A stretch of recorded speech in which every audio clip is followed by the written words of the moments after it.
105.5. Well, good morning, and thanks for joining the mother of all talk shows. My name is Senna Nombo, and of course, today also promises to be another interesting discussions. I'll be sharing with you, giving details of the panelists that will be addressing us this morning. But let me also take you through the newspaper headlines, the newspapers we have available to us this morning, and their headlines. And I start with the Mirror newspaper, and it has pastor bites pregnant girlfriend.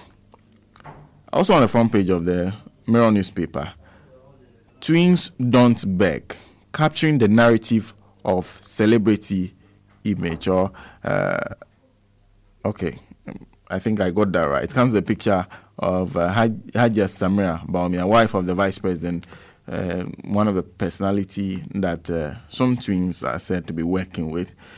Also, farmer kills wife, hangs himself.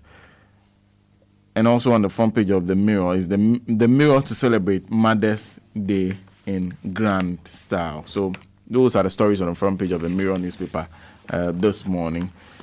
The Ghanaian Times has, at the World Press Freedom Day celebration, government to roll out RTI roadmap for implementation of new law. And also, don't promote discussions that threaten nations' peace and security. That's according to the National Media Commission. Fake cop nabbed for fraud. Comes a photograph of suspect Rasmus Frimpong. And finally, on the front page of the Ghanaian Times, Donkokrom police stop man from forcing 14-year-old daughter into marriage. The Daily Guide has ex-NDC MP. Others gets 170 million bail for stealing. Mugabe case takes shape. Brutal rape in Tema. One arrested. And also government pledges to protect journalists. Premise explosion kills 4 in Central Region. NDC hawks fugitives get protection. And finally, on the front page of the Daily Graphic newspaper, it has government to ensure journalist safety. Focus on producing skilled workforce, Professor Yanka tells universities. And also change bad attitudes that derail development. MPRA boss charges Ghanaians. And also Ghanaian woman arrested in the US for inserting ginger in son's anus. And that's on the front page of the Daily Graphic this morning. Once again, if you just join us, you are listening to the mother of all talk shows, Alhaji And Alhaji, live on affiliates across the country. A big thank you to the radio stations that are tuning to us this morning.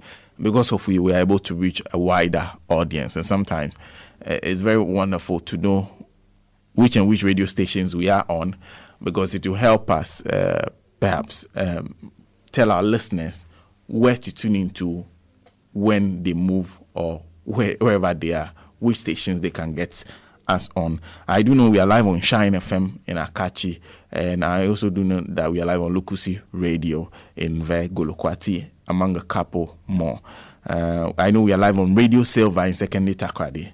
And so if you're tuning to us through that platform or any of those platforms, thank you for choosing your power dial and for choosing to listen to the mother of all talk shows, Alhaji And Alhaji. And of course, the major issue over the past few days, at least for yesterday and today, because the matter only started gaining some traction on Thursday, and Friday gets that some traction. But even before we could even touch it, it has, that particular amended agreement has been passed, and that's the understanding we are getting, is the block, Deepwater Tunnel block, that has been signed. The minority raised several issues, including drawing our attention to the fact that the Ghana's interest was being reduced from at least a minimum of 25% to now 18%, a definite of 18%, that we stood the chance of getting as much as 43%, just with a little investment. But government has decided that it will not make those investments, and has further reduced that minimum interest that we would have gotten without necessarily paying anything for, from 25% to 18%. In addition, a new company has been introduced as a partner in that particular block. That new company was formed a month ago. They get 5% cool 5% commercial interest. And so those are some of the issues they raised. But we understand that the agreement has been passed. So, we have essentially moved on from that. So this morning, we are talking about a couple of issues. The very first issue we are talking about is about the plight of Ghanaian workers. Don't forget, last Wednesday, we celebrate May Day. And so we'll be discussing thoroughly the contribution of Ghanaian workers and the significance of unionization and its contributions to addressing challenges of workers and government commitment to solve their plight and related matters. And the big talking point last Wednesday at the May Day celebration is the issue of pensions of workers, the issue of pensions that workers are paid once they go home. Now, a lot of them complain that the pensions that they get are woefully inadequate, and they wanted it to be improved. And we'll also be talking about the issue that I just raised, the review of the AGM agreement. It looks like that has already been passed, so it may take some work to reverse that. And also we'll be talking about World Press Freedom Day. We will be talking about journalism and responsibilities of journalists and the challenges in the profession and its ramifications to democracy and national development. And so those are the topics on the table this morning. Our focus will be on the workers and also on the celebration of the World Press Freedom Day yesterday. And in Ghana, the attention on World Press Freedom Day has been on the safety of journalists. So we'll be talking about that. Joining me this morning for this discussion is Emmanuel Wilson, who is Director of Communications of the People's National Convention. Mr. Kwesi Prajino is Managing Editor of the Insight newspaper. And Ambassador Sam Pee-Yalley, who is President of NDC Professionals Forum. And for the discussion on the workers and the issue of pensions, is also the former head of NPRA. So he'll have some interesting contributions to make in there. Once again, if you just join us, you are listening to the Mother of All Talk Shows, Alhaji And Alhaji. If you're also watching on Facebook, thanks for joining us.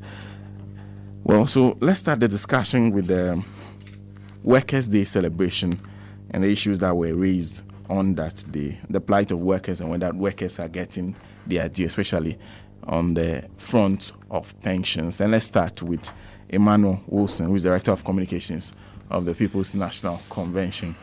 Good morning to you and thanks for joining. Senna, good morning. I hope you're doing well. By the grace of God, you? Good. Managing. As long as you have life, you have, there's hope.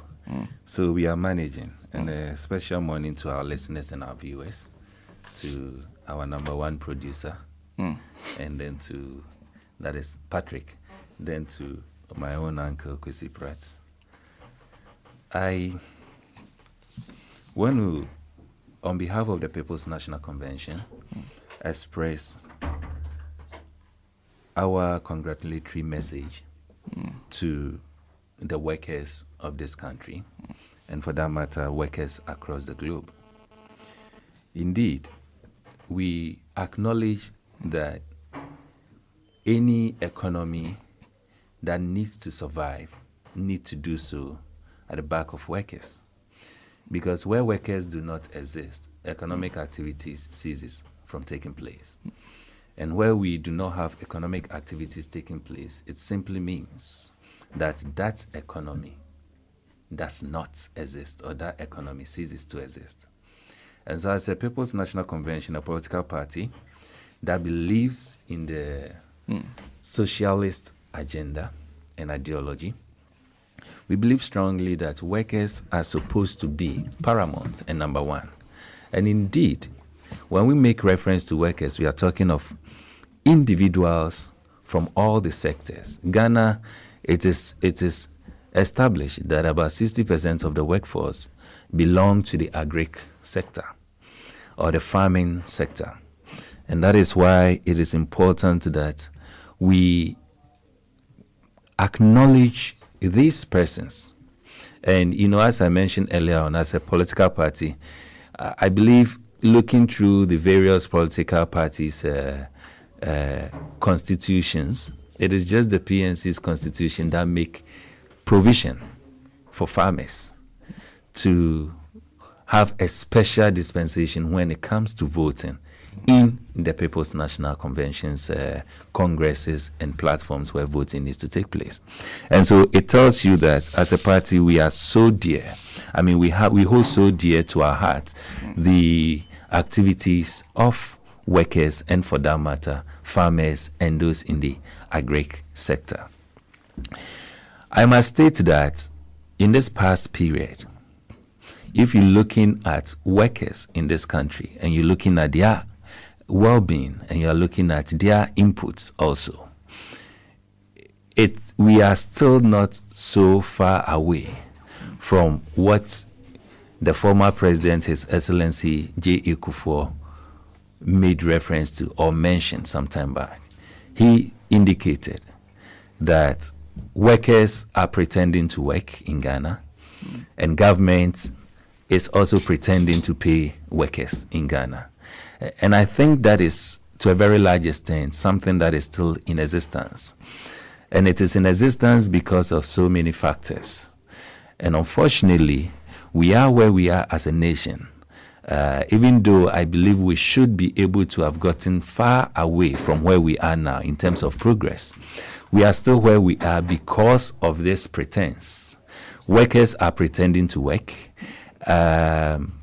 Government is also pretending to pay. In other words, the motivation to do the work is not there. And so workers are just relaxed. And also, government also says that, well, workers are not giving in their best, and so we should also give them just anything, anyhow. And so it becomes a difficult issue from both sides and from both angles. But in looking deeply into the situation affecting workers in this country, it is important to state that even though over the past we've always created the impression that workers in Ghana are lazy, particularly those at the civil service, are not doing what needs to be done. The truth is there are some individuals among them that are also doing extremely well and are putting in their very best. We talk of the police force or the police service, where we are always lambasting and saying that the police service is not doing what they need to do. But you and I know that there are some individuals in it that are doing very well. You talk of almost all the sectors, and you see that, yes, they are not doing well, but of course, there are some individuals that are doing well. And so this morning's submission, which I'm going to make, even though I'll be concentrating a bit more on those that are not doing well, it does not take away the fact that there are some individuals in the workforce that are putting in their very best, and such persons, we appreciate them. Unfortunately, such persons are those that are just a handful. And so the majority are taking or have consumed their good works, because the majority are those who seem not to be doing what is expected of them. Now, the well-being of Ghanaian workers is very dear to my heart. And it is one thing that is really affecting the outputs as far as the workforce in this country is concerned. You can just imagine individuals who are working, and some of them, the amount of money they receive at the end of the month as their pay are monies that cannot even take care of just their transportation, not to talk of their other commitments in terms of taking care of the home, if they have kids, taking care of their school and the health and all that. And so it becomes very difficult, and that is where the incentive and the motivation for them to put in their best seem to be lost. Government finds it so difficult to do an appropriate review of workers' salary.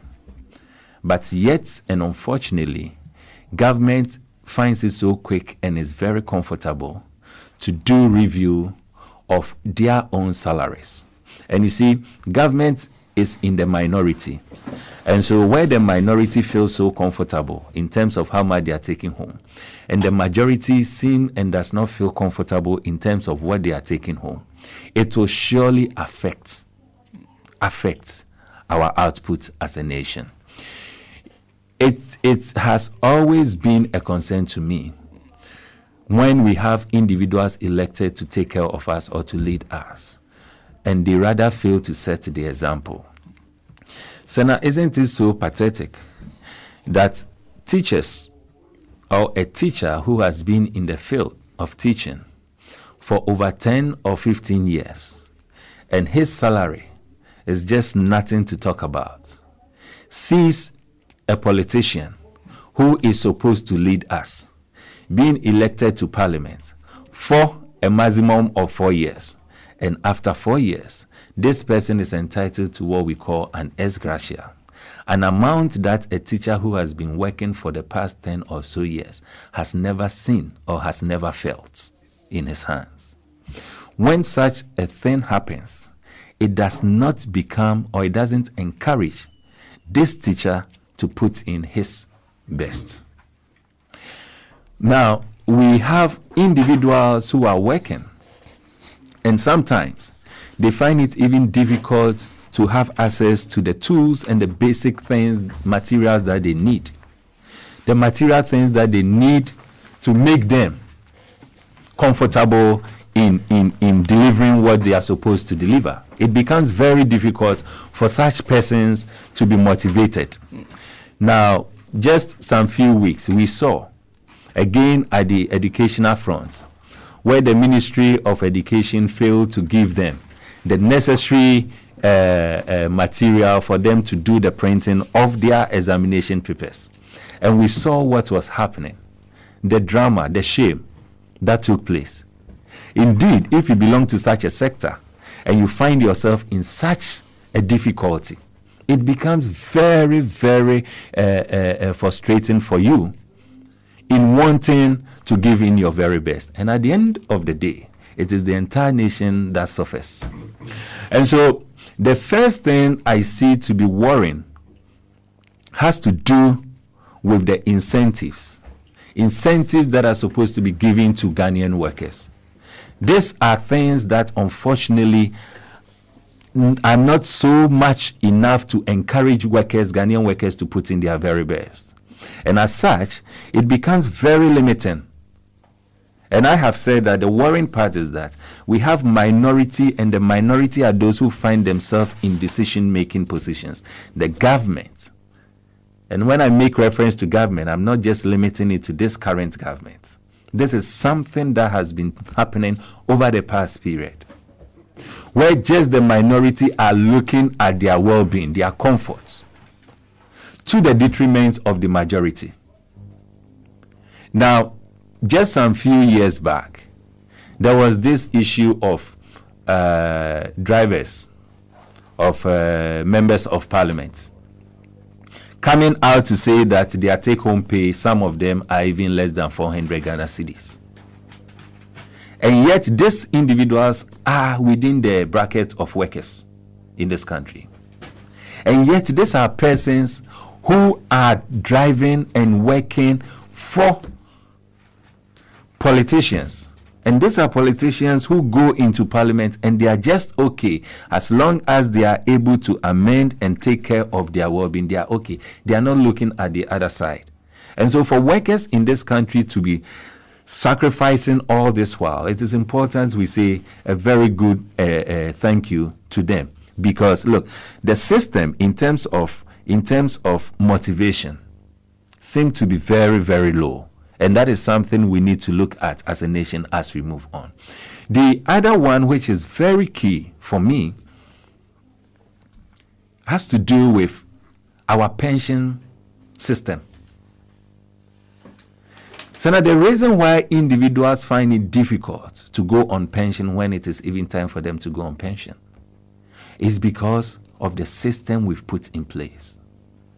If you have access to individuals, particularly those coming out of our security departments like the military, the police, the immigration, and the others, you'll be alarmed and amazed. The very moment these persons go on retirement, and these are people who have sacrificed their youthful years in helping build a nation. And when they get to the stage, they attain the age or the stage where they are unable to work. Instead of the state taking care of them, the state abandons them. And most of them die. They die like they've been reduced to mere beggars. And out of frustration, they die before their time. The pension system in this country needs to be looked at so seriously, because it is not helping us as a nation.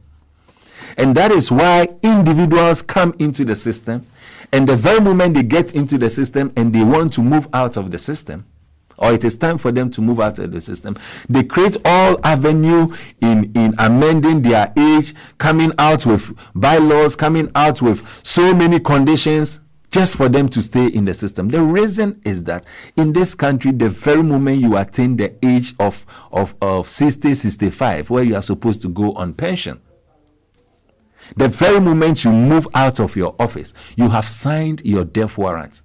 Because after pension, when you move into pension, the state fails to take care of you. The conditions there are not conditions that are supposed to be for you to have some level of comfort. I have always questioned the rationale behind the buildings of the SNET flats that were engaged by the SNET as an entity. SNET operates largely on the contributions that are made by workers, and they are supposed to manage these contributions for the purposes and the benefits of these workers when they go on retirement. And so anytime we have anytime we have activities and engagements being done by SNET, it is just prudent that we see that these activities are being done for the benefit of workers, particularly when they go on retirement. So now the question I keep asking myself, the SNET buildings and the SNET flats we have all across this country, how many of them are being occupied by pensioners? Pensioners are individuals who you engage, and look, some of them are even finding it difficult to get somewhere to lay their head. And that is why, because as a nation we do not have, or we are not looking so much into the pension scheme, when individuals have the opportunity to occupy certain positions, they are tempted to even engage in illegal activities, corrupt activities and corrupt practices. And they do these things because they have come to terms and they have come to the realization that as a nation, the very moment they attain the age of pension, where they need to go on pension, the nation will abandon them. So it is time for them to secure their own future. This, I think, is not going well for the workers of this country. And so as we celebrate, or we have celebrated, a day set aside to take care of workers in this country, it is just important for us as a nation to really revisit two key things. One, the incentives that are given to workers in this country. And then two, the pension scheme and the pension package that we look at. I think that for us to get the maximum from the workforce in this country, if we are able to concentrate on these two and move away from the mantra which His Excellency Kufuor made some time back, which I know and I believe it is still in existence, where the state says that, well, we are pretending to pay workers, and workers will also say that we are pretending to work. When we are able to move away from this level of pretense, and workers are truly putting in their best, and the state is also truly giving workers what is due, I am sure that we'll be able to move this nation from where it is to where it's supposed to be. Finally, I keep wondering, have you seen our Black Star players when they go to play football for this country? Have you seen the incentives that are given to them? And I'm quick. I hear people when it is time for football and football festive, They come out and say that, well, the players, some, especially if we should win any match, they say that, well, the players are doing very well. And the players are killing themselves for the states and for the nation. And so other workers should see this as an example, and they should also do same. And I keep asking a fundamental question. The kind of incentive and bonuses and what have you that are given to these players, do we give even a quarter to the ordinary worker of this country? Because the very moment we are able to concentrate on these two, as I indicated, then as a nation, we will then be able to say that, well, we are giving so much incentive to workers, but the output is low. Then we will have a cause to complain. But where as a nation, we are pretending to be paying workers, we should keep quiet when workers are also pretending to work. But that is not helping. When as a nation, we are not making the workers feel secured that when they leave office, after putting in and giving in the very best to this nation, when they leave office, the state will take care of them. And then at the end of the day, we make them feel that, well, when they die or when they leave office, it is just a grant for them to quicken their death.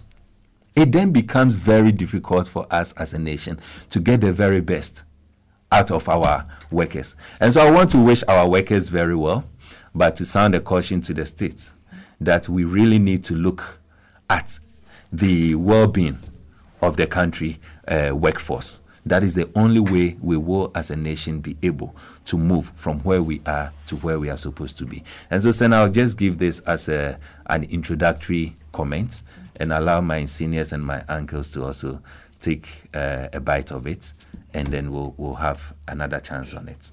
Thank you.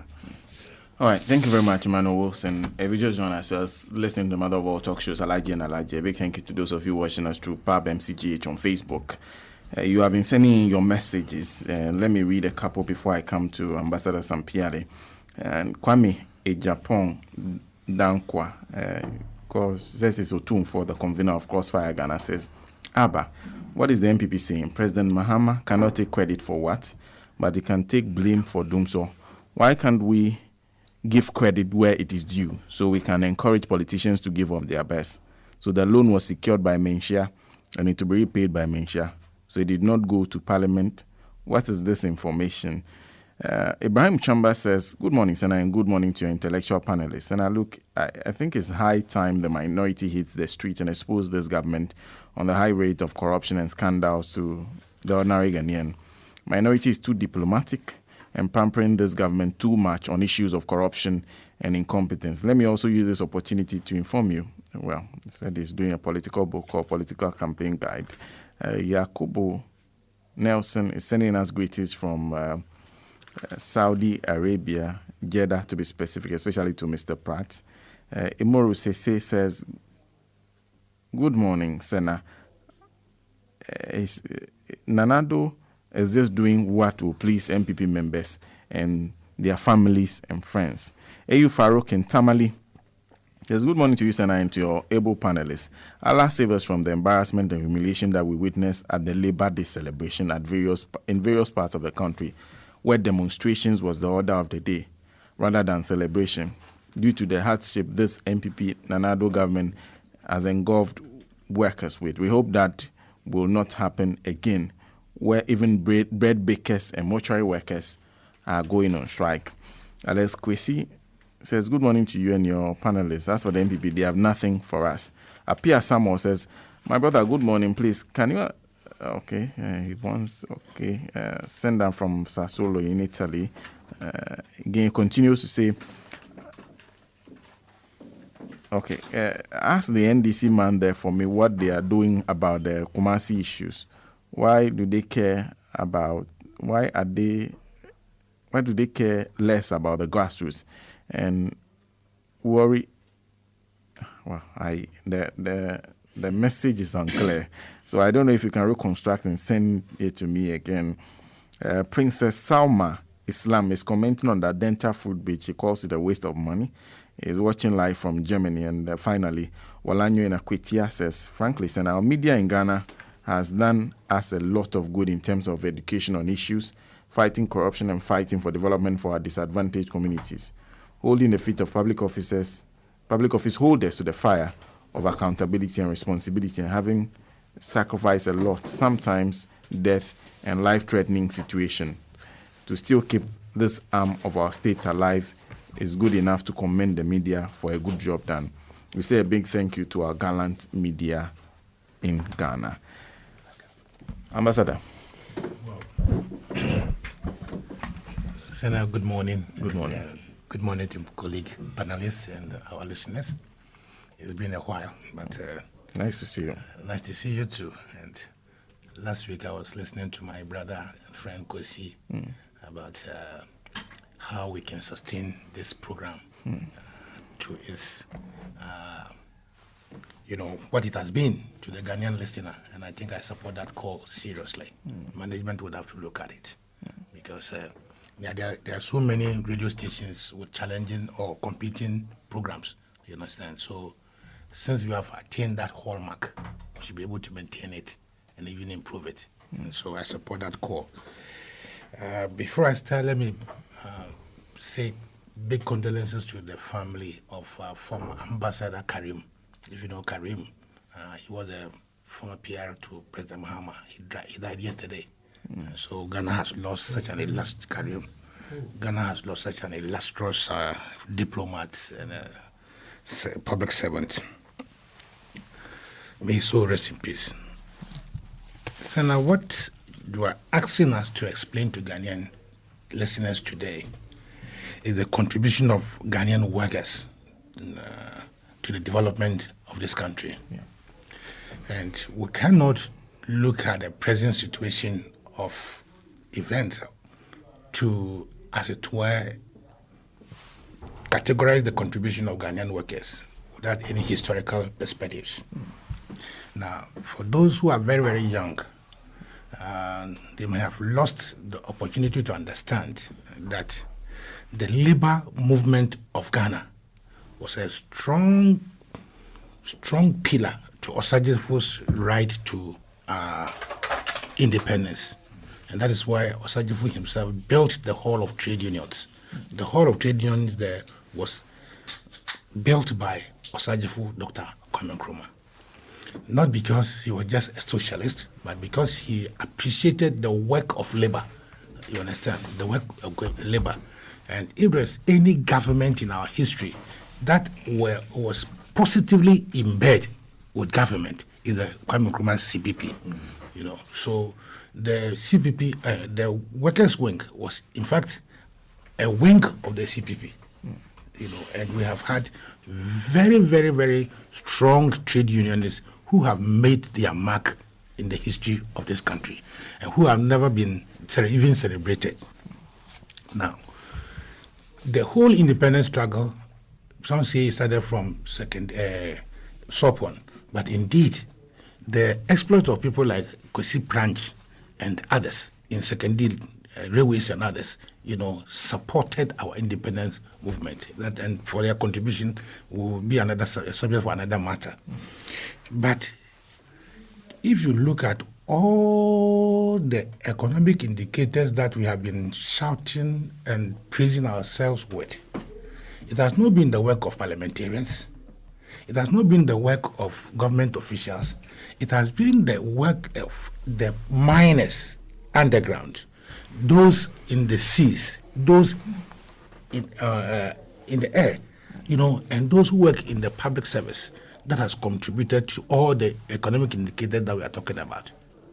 You understand? Of course, legislation is it's a piece of work, so we need the laws. But the actual people that move the wheel of development have been the Ghanaian workers. And it's a pity that we find ourselves in the current state of the worker. It's a state where nobody is protecting the workers' rights. A state where workers can be dismissed en bloc, and it doesn't matter, it doesn't bother anybody. See, it's a pity. I joined the trade union movement and as a strong activist 1977, and those were the days, up to 84, those were the days that when the trade unionist speaks, the government listens. I'm talking about the days of Yusuf Ali and Pee-Yalley, LGK Oklu, and strong unionists. But of course, the current state of the TUC, or the Trades Union Congress, has not been the making of the workers. It has been undue political influences, and sometimes charged activities of government. For example, let me give you a few examples why the TUC finds itself as it is today. Wilson, you remember that when the PNDC took over first, one of the key areas of attack was the TUC. That's right. Was the key areas, and some of us who were key members of the TUC and leftists were surprised because the PNDC was supposed to be a leftist organization. So on what grounds would the PNDC attack the TUC? And I myself, Frank Dean, Ejabin, you remember, were attacked at the TUC. We had to hide in the left. So the TUC we met and said, we are a leftist organization. And the PNDC is supposed to be a leftist organization. Maybe we have not aligned ourselves properly. So on one fine day, we said, okay, let us demonstrate to show our solidarity to the chairman PNDC at the Gonda Barracks, back Mama camp. Surprisingly, when we got there, we were rather beaten. We were mercilessly beaten. And our leader, Yusuf Ali, at that time, had to go on exile. I think that as if that was not not enough. Some people organized what came to be known as the Association of Local Unions, ALU, Association of Local Unions. The same workers, after suffering the attack from the PNDC, the same workers also attacked the whole of trade unions and removed all our leaders.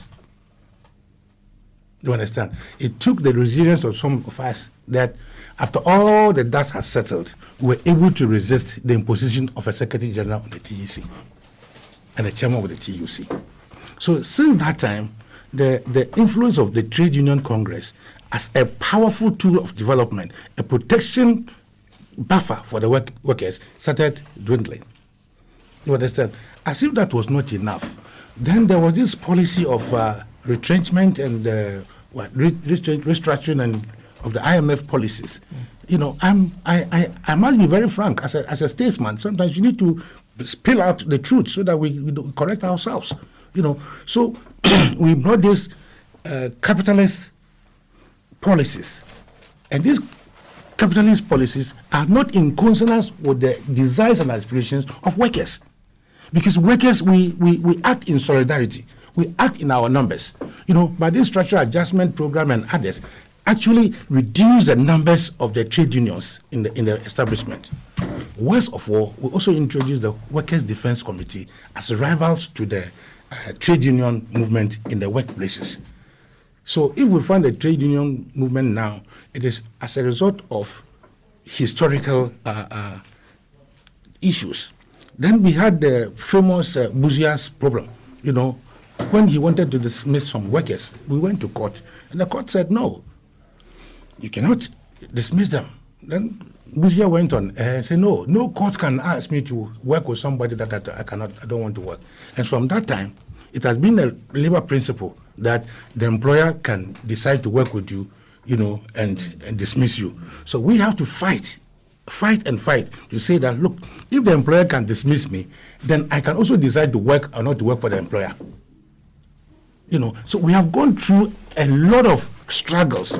Then came to even the collective bargaining right of a worker. That is the key thing that ensures that the workers' salaries are improved, the collective bargaining. It was not just the government appending approval.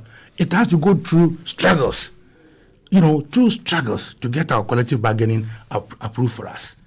Then there was a check-off system. The check-off system is where the government agrees that I will deduct the salaries of the trade union dues of workers at source and give it to you. And that was a big challenge, because if you look at Ghana, in spite of all the noise we make at the private sector, the Ghana private sector employs less than how many people, what percentage does the Ghanaian private sector employs? Majority of people are employed by the government, So this is how come the trade union of today are not being able to perform the role they used to play. But of course, there's also the ideological bankruptcies part of it. The trade unions have forgotten that they are a socialist organization. When I listen to the address of our Secretary General, at the trade union, at the May Day, it's like, oh, this is a relationship, a partnership. No socialist organization can comfortably live and operate functionally under a capitalist organization. No. Even though there's some symbiotism and the development issues, but a socialist is a socialist because our paradigms are different. To a socialist, you understand, the state must own the means of production, and then the output will be shared by all. You understand? And therefore, the state said education is the right of the people. So the schools might be built by the state. Electricity might be provided. All the means that a human being makes a human being comfortable, the state must own it. But the capitalists say no, give it to the private person, and then the private person will make profit. You understand? And his profit will trickle down. But history has shown that the capitalists don't do that, especially in this country. When they get the money, they buy machines outside. So the socialist system is far still better than the capitalist system that we have been practicing. So for me, I cannot be convinced that Ghana needs a property-owning democracy. Ghana needs, as a developing country, Ghana needs a socialist-oriented government that seeks to say that, look, we have to provide the means of production. We have to provide the means of marketing. We have to provide so that the worker, the farmer, will be protected. Like Willie said, we've been giving lip services to the farmers. We have been giving lip services to the workers. You understand? Since our government came, how many times have they not reviewed the salaries of our parliamentarians? How many times have they not reviewed the salaries of so many other people? Now we are stuck with a single spine. Workers are stuck with a single spine. You understand? And if you look at the situation, whereas somebody who sits at the back of Land Cruiser takes 14,000 cedis a month, the man who is driving the Land Cruiser is taking 200 Ghana cedis a month. You understand? This is the social inequalities that a socialist government would have to level up. Now, the workers have, in this country, joined the world all over in celebrating the May Day. But it looks to me, as somebody who have participated in about 40 May Days, that our drift is moving towards what the May Day is supposed to be.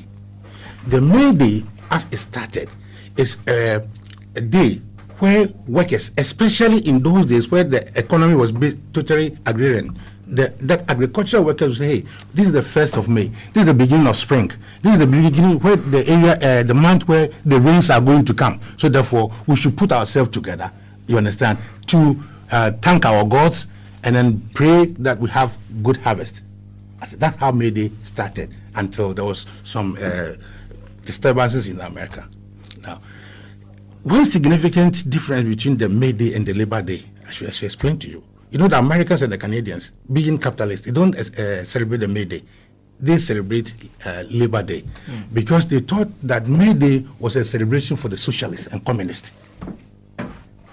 So Cleveland passed a law that no, in America we won't celebrate May Day. So I want to emphasize the point that for us as socialists, being in bed ideologically with a capitalist is a misnomer. It's a bad marriage. Even though the workers and the government need to put ourselves together to develop this country, but our interests are different. Our interest as labor is to enhance the productivity of our country so that we can also earn from the sweat of our labor. You understand? We will not work. We will not go underground the mines. We will not produce the gold. And then when the gold is found, some politicians will give it to Anglo Gold or whatever, who are not Ghanaians. We will not spend our sweat and toil, to develop our oil, and then somebody from nowhere in the name of private sector will take 10% for himself and his family. A socialist government will say that, look, let's establish the state gold mining, let's establish the state oil corporation to manage this oil for the good of this country. For after all, if you read the constitution, every mineral in the soil of Ghana is vested in the people of Ghana as a first and foremost instrument of the constitution. Why is it that these days we are too quick, as if we don't have the competence, we are too quick to say that, oh, no, let foreigners come and take it. When in the oil sector, Ghana Oil Company, GOIL, has proved to be that the state can better manage resources than all others. Many companies came here to do trading in oil business, isn't it? Did they match GOIL? It's going not fully 100% Ghana government business. Sure. So why are they telling us that the state cannot be in business? The GNPC, if the GNPC was in a private hand, could they have done all the studies and explorations and the Tachuti Kata? The state, I am saying that really, the state has business to do business for the sake of the ordinary people of this country. You understand? You're not going to go and stand in the queue in the morning from 5 o'clock to 7 o'clock, 7 o'clock to 5 o'clock, vote for a parliamentarian who goes to parliament and because of his numbers, vote against the interest of the Ghanaian citizen. I don't think I'm getting it right. Our parliamentarians should understand that they were voted by the people, and therefore they have to fight for the interest of the people and not for themselves and for foreign interest. Who says that this oil exploration and other things, if we have taken loans, you understand, if we have taken loans and bought expertise, we couldn't have built our oil industry? How come that a Ghanaian, I'm talking to the bauxite exploration in Ghana, a Ghanaian was ready to put his expertise and resources to mine our bauxite? We said, no, we don't want Ghanaian because it's the brother of the president. Then we give it to Chinese. Last 2 weeks, the biggest ship ever to bet at the Takoradi port was a Chinese ship. So huge, 10 times bigger, about 4 times the size of a football field. And it's day and night, 24 hours, being loaded with bauxite. And I'm told this is going to go on for about 50 years. Is it the century bond or something? Yeah. This is the matter. It's going to go on for 50 years. After 50 years, what will be the land shape of the area they are mining the bauxite? After 50 years, what would have been the benefit to this country? The vehicles that we imported out of it, what would you have done with it? Why are we not wising up? Now look, this is an opportunity for us. We have got new gold, oil, whatever, find. Please put together a team of Ghanaians, and support them. Like the Chinese that we are begging from. What did they do? They put together state institutions like the China Railways, and funded them to be able to go and invest outside. You think the Chinese love us more than themselves? Do you think so? Now, we were talking about the pensions, and that is another source of great inequality in our economy. But it's not the making of the government, of the worker. It's the making of the state, not recognizing that inequalities are not the best for any human beings. Now, for example, there are two systems under social security pensions in Ghana. There are two systems: the pension and the social security. There are two systems, but most people confuse them. I think it's the same. People don't go on pension; people go on retirement, and the retirement age is 45 voluntary, and the retirement age 60. Now, a pension is an arrangement by the employer. You understand? To, let's say, oh, I have Wole, I have Uncle Kwesi Pratt, I have Sana. They are good workers. I don't want to lose them. I also want to look at their future when they retire. So they lock you in with this scheme that if you are going to retirement, we shall give you some lump sum, and after that, pay you some benefit. don't contribute anything. But the initial or original plan was that they have to lock in the employees. So that is the pension scheme. And in Ghana, we called it the cap 30, for the civil servant, because when the white men were leaving, they were not too sure that we had the workforce that were capable of managing the economy. So they said, okay, the few that we have trained, the soldiers that are guiding this country, the police that are guiding us, let's give them this scheme so that it can protect them while they are in office. And they also not be minded to believe that if they don't steal, they cannot build a house and those. So that's how we have the pension scheme, and we have the social security, which is of later introduction around 1972. Now, with the pension, it's a benefit defined pension. You don't contribute anything. The state pays your money as and when you go on retirement. They calculated on your salary and the number of years you have worked. So that is the pension. Now, the other the one we call social security, is defined contribution. That is where you pay something, you collect something from your salary at the end of the month, and the employer is supposed to add something to it, so that when you are retiring, you get your social security. You understand? So the two schemes are not the same. Now, somewhere there was this agitation by labor, as we are having now, that the SNET's contribution is not enough. Because see, a judge or a university lecturer or a policeman who goes on retirement takes about 120 minimum thousand for social security. Now, the highest paid contributor or the pensioner under SNET takes about 55,000, the highest, and the lowest is about 230, because the salary, the pension is social security is a function of your salaries and the number of years you have worked in the system. So if your salary is very low, 200 cedis, 300 cedis a month, they calculate a 5.5% ticket, and the employer should add 12.5%. So you can't put nothing on nothing. Once the percentages are low, your pension will be very, very low. You understand? So the drive should be fighting for increased salaries for workers, and at least looking at the minimum wage and implementing same.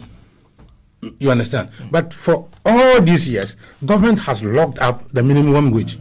Even to renegotiate it is wahala. But when it comes to negotiating salaries of MPs and others, there's no wahala whatsoever. So this is where the problem is. But I am amazed to see or hear the Secretary General of the TUC lament. You understand? Because on the board of SNET, TUC is heavily represented on the board of SNET. And even on the board of MPRA, TUC is heavily represented. You understand? So when we made that agitation for the change, they brought out this new 3-tier pension scheme, believing that when the workers, apart from the SNET contribution, the workers are also able to invest in the private schemes, then their take-home pay as pensions and retirement would improve. But again, the question is, when they collect the monies and invest in, give it to the private pension schemes, where did they invest? The same economy, which is not growing. The same economy which is not growing. And I must say that I fear that these collapsed banks may have a lot of pension monies in them. And there's something that we have to interrogate. Because if it is not reversed so that government retrieve all this money from the collapsed banks, it will affect people's pension. You understand? So I want to say that the workers of this country, like in any other country, have contributed more than any other group of people and continue to do that. But they are the worst in terms of treatment. And the workers of this country, please, don't believe that the capitalists have your interest. Don't believe it. It's historically wrong. You have to align yourself with socialist interests so that the socialist groups will come together and fight for our welfare. You understand what I'm saying? It is not that joining MPP or NDC. Look at the party that has the ideological base that you support, that so that you can link yourself with. Are you following what I'm saying? Now, whereas we are, they are closing down most factories, most banks. What is happening? They are opening more constituencies so that we can get more MPs. You see the political class, what we are doing to the working class? Opening more constituencies and then closing down establishment. When one establishment is closed, you know the effect. The labor movement loses members. When the one establishment is closed, labor union loses members, and also the state also loses contribution. Are you following what I'm saying? It is no surprising that the state appears to be in some problem now. You know, because the type of workers that have gone belly up are the commercial banks and others whose salaries were a bit up, and they have gone belly up. These contributions are no longer coming. Are you following what I'm saying? So any collapse of establishment in Ghana affects two things: labor and SNET contribution. Unfortunately, the SNET is based on solidarity. Those who are working now work and pay for those who are gone in retirement. Is what I'm talking about. Those of us who are contributing to sustain those of us who are on retirement. But unfortunately, your numbers is also going down. The number of the people that have to work to pay us the pensions and for their own future is going down because of the reductions in the bank. So please, workers, anytime there's a collapse in a bank, don't think that something easy or small has happened. Think about the fact that any collapse of a bank affects your pension and affects your numbers in terms of solidarity with the trade unions. Thank you very much. Thank you very much, Ambassador Sam Pee-Yalley. Let me just read a couple of messages before I come to Mr. Pratt. And these are coming through the PAB MCGH platform. So if you're also watching through that platform, you can share with us your thoughts on the issues we are discussing. Asili Tetefio Benjamin says, currently, the only workers today who are enjoying and by the age of 60 years, they will not feel any pain in the next 60 years. Is the 68 family members of the most super incompetent and viciousness of Wama Ghana President and Wali Adam Smith. Well, Amagana, today, ordinary Ghanaians are suffering from their governance. Ordinarily, workers like farmers, doctors, fishermen, teachers, public sector workers, drivers, market women, and most especially just students are suffering from Akufo-Addo and also Baumia. That is from Afranza Ahovi says, good morning, Senna. Looking at the dealings of the MPP, they are doing everything possible so that we will be colonized again. And later they will go and give everything we have to the whites.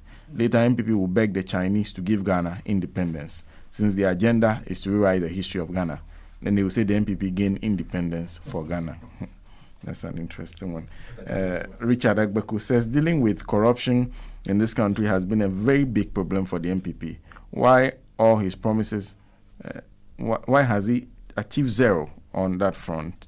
So those are just some of the messages coming through the PAB MCGH platform. Let me just read a couple that has come through the WhatsApp platform. The number is 0233 995905, 0233 995905.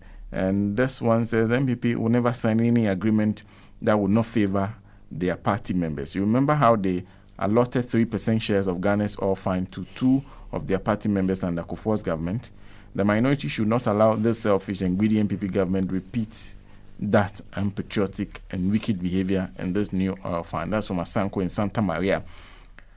John Terry from Sakumono says, good morning, Senna. Never in the history of Ghana, Ghanaian workers are demonstrating instead of the usual march past. This clearly defines the hardship Ghanaians are going through under the woeful leadership of President Nana Akufo-Addo. And this one says, from Eric Okono at La Paz, says, why Mami Tiwa Adodankwa is still at post as police CID boss? Are we safe in this country under the leadership of President Nana Addo? It's unbelievable that a CID boss did did a press conference, told us that kidnapped girls are safe and they know where they are now. The same police CID said it's not true. Now can Ghanaians believe the police CID? Newton in Jessica says, good morning, Senna. Comrade Pee-Yalley has really taken me down memory lane. May the toys of the Abuajis, Oklus, Yales, Lomenyos, among others, got the new crop of unionists on to achieve more. Mystic and in Sawams, Adwajiri says, if Nanado's government continue and complete the projects of the previous government, it should learn to acknowledge and stop the renaming and rebranding. What Nanado and his government are doing is robbing Peter to pay Paul. NAPCO in, banks out. This is unprecedented and unbearable hardship ever Ghanaians are going through. Insecurity and kidnapping has been the order of the day. It's the right track. God save us from this hypocrites and heartless government. My regards to Honorable Akogan, okay, and Honorable Oliver Kevo. This one says, from Teddy, as Pinter says, good morning, Senator. Is the United States of America a democratic country, or do they believe in democracy? I don't think they believe in democracy. Senator, see the mess they are causing in Venezuela, even calling for a military coup in Venezuela. In fact, America is the great Satan. Efo Ganyo Nketa says, Senator, please tell Emmanuel Wilson to stop quoting ex-President Kufuor's defeatist statement, because he had made that statement before he callously hanged his ill-thought-out single-spine salary structure around President Mills and Mahama's governments with the intention to collapse those NDC governments under the unimaginable huge public sector wages bill, with the attendant demands for premiums, among others. So please, put every quotation in its proper context. Thank you, and thank you to, let me come to Mr. Pratt. Good morning, sir. Good morning, sir. Well, last week, I made an appeal for all of us to work together to improve the quality of Alhaji and Alhaji. And I was hoping that 1 week was enough to begin to see some signs that the management, our patrons and regular panelists were taking the matter seriously. Unfortunately, it seems to me that nothing at all has been done. This morning, I've been speaking to the production team, and it seems to me that we are having this program only because Comrade Wilson and some Pee-Yalley at the last minute agreed to join us. The production team contacted regular panelists, at least about 10 of them. All of them refused to show up. Some of them said they were going for funerals. Some of them had no reason, and so on. But that is where we are. There's a problem. I don't know what the problem is, but we need to make some efforts to make sure that this program thrives and takes its place amongst all the other programs as the leading talk show in this country. I'm so disappointed. I don't know what to say. I'm very extremely disappointed. There have been occasions where some of our regular panelists have been invited to this show. They are giving all manner of excuses for their inability to participate in the show. And yet, they've participated in other programs that air at the same time. Something must be wrong. Something is definitely wrong. Now, I do not want to think that this is happening because some of those people actually do not want to be identified with a certain perspective. You understand? And some of these people who are today refusing to participate in Alhaji and Alhaji programs 2 years ago would do anything and everything to be allowed 5 minutes on this program. What has changed? I'm very, very sad about this development, and I'm hoping that things will change. Now, having said that, I think that the plight of workers and their concerns have been loudly expressed by the workers themselves. Anybody who observed the May Day celebration would have read the placards that the workers put out. The placards speak volumes about their plight and their major concerns. The speech by the Secretary General of the Trades Union Congress, who represents organized labor, was also very loud enough. Now, I've come to the conclusion, based on what the workers themselves are saying, based on the placards they put out, that the biggest worry and concern of the workers of Ghana happen to be the pursuit of the neoliberal agenda. The pursuit of the neoliberal agenda has to a very large extent undermined workers' rights and worsened the conditions of our workers.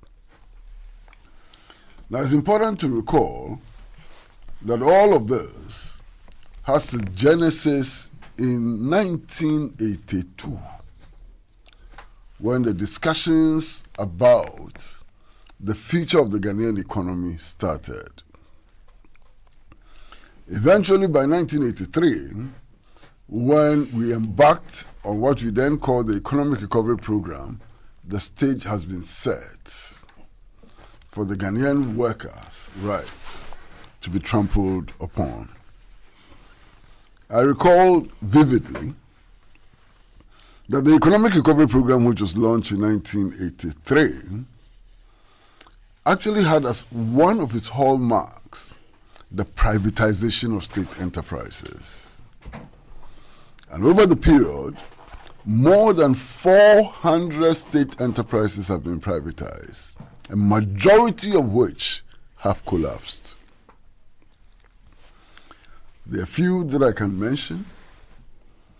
I can mention the Black Star Line and how it has completely collapsed. I can mention the Tema Shipyard and Dry Dock, which was sold to a Malaysian company, which was so run down that the Mills administration had to take steps in order to retake, the possession of the company. As we speak, I don't know what the fate of the Tema Shipyard and Dry Dock is.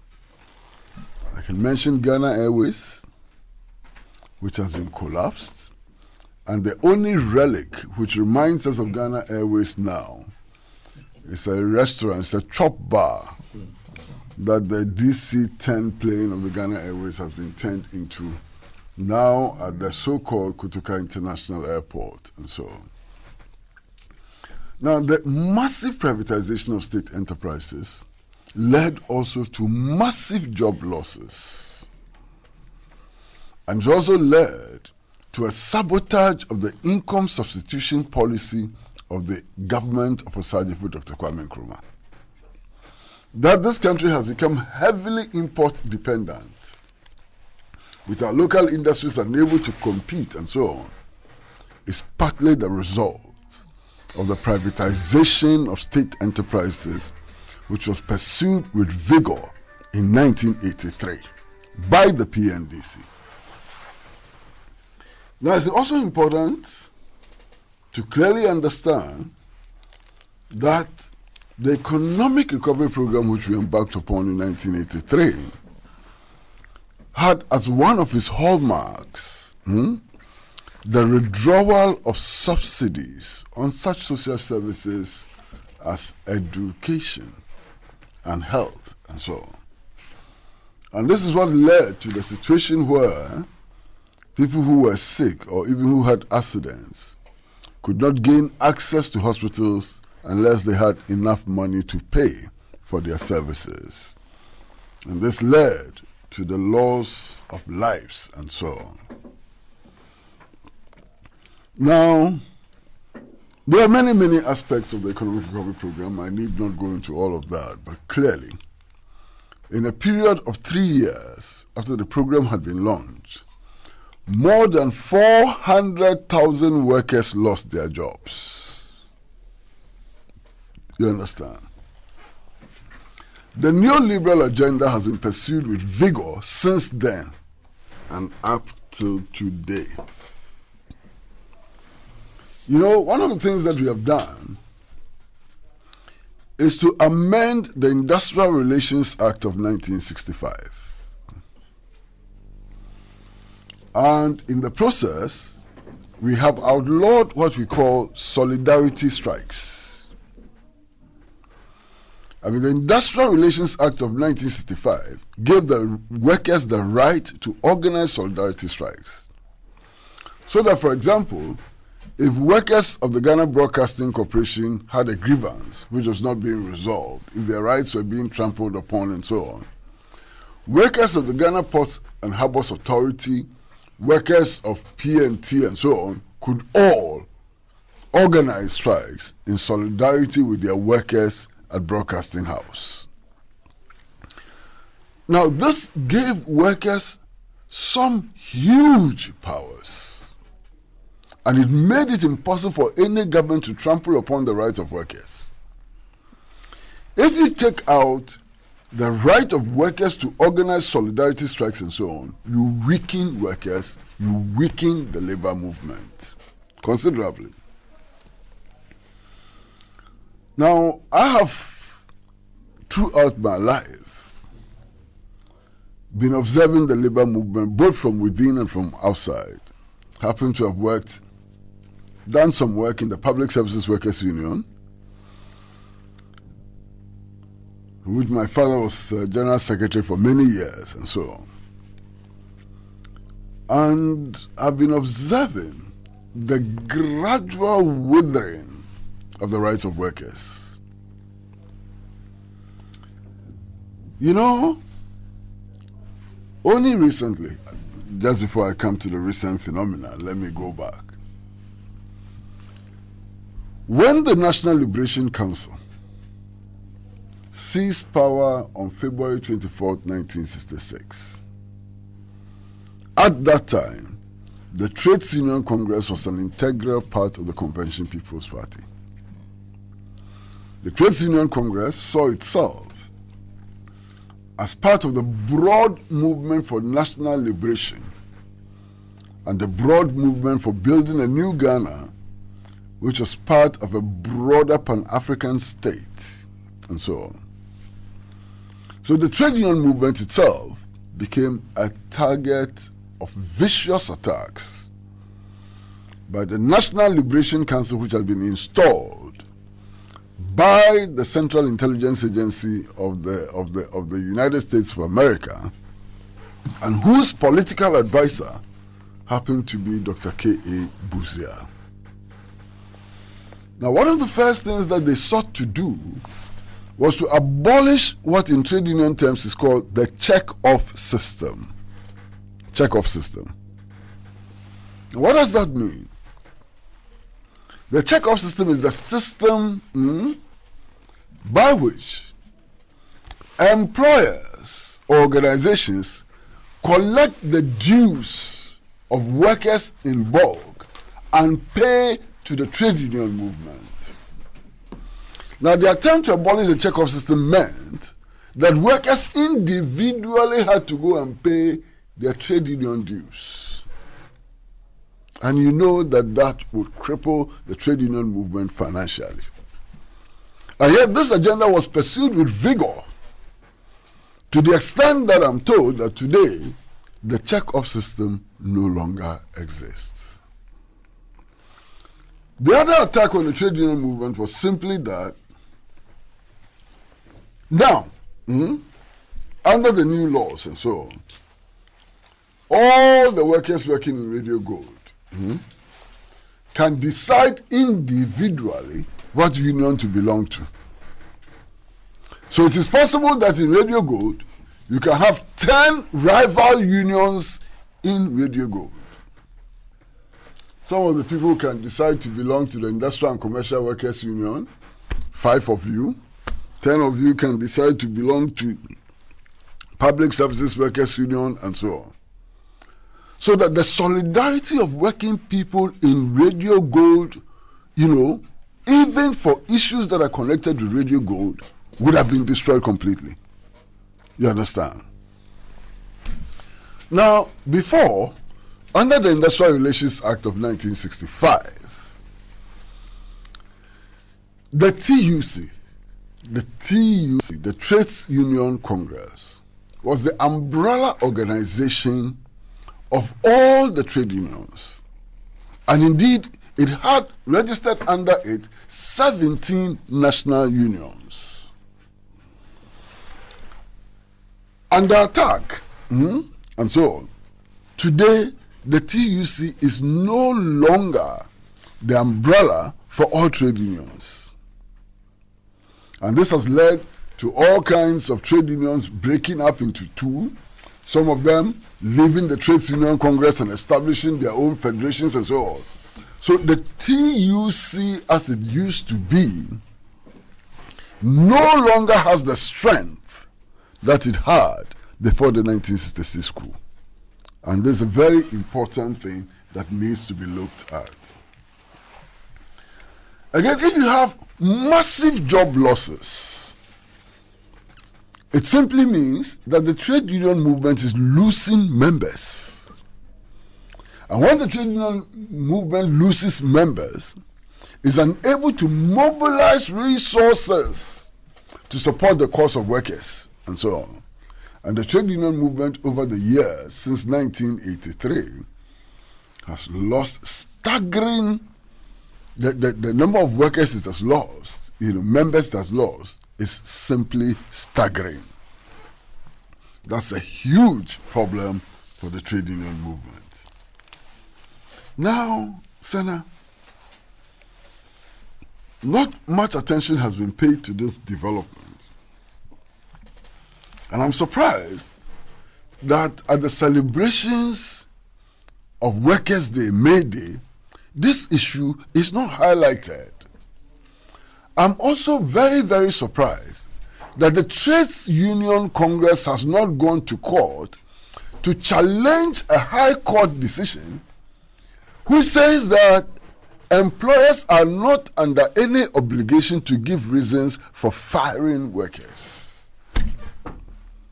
I mean, this is a whole affront to trade union rights.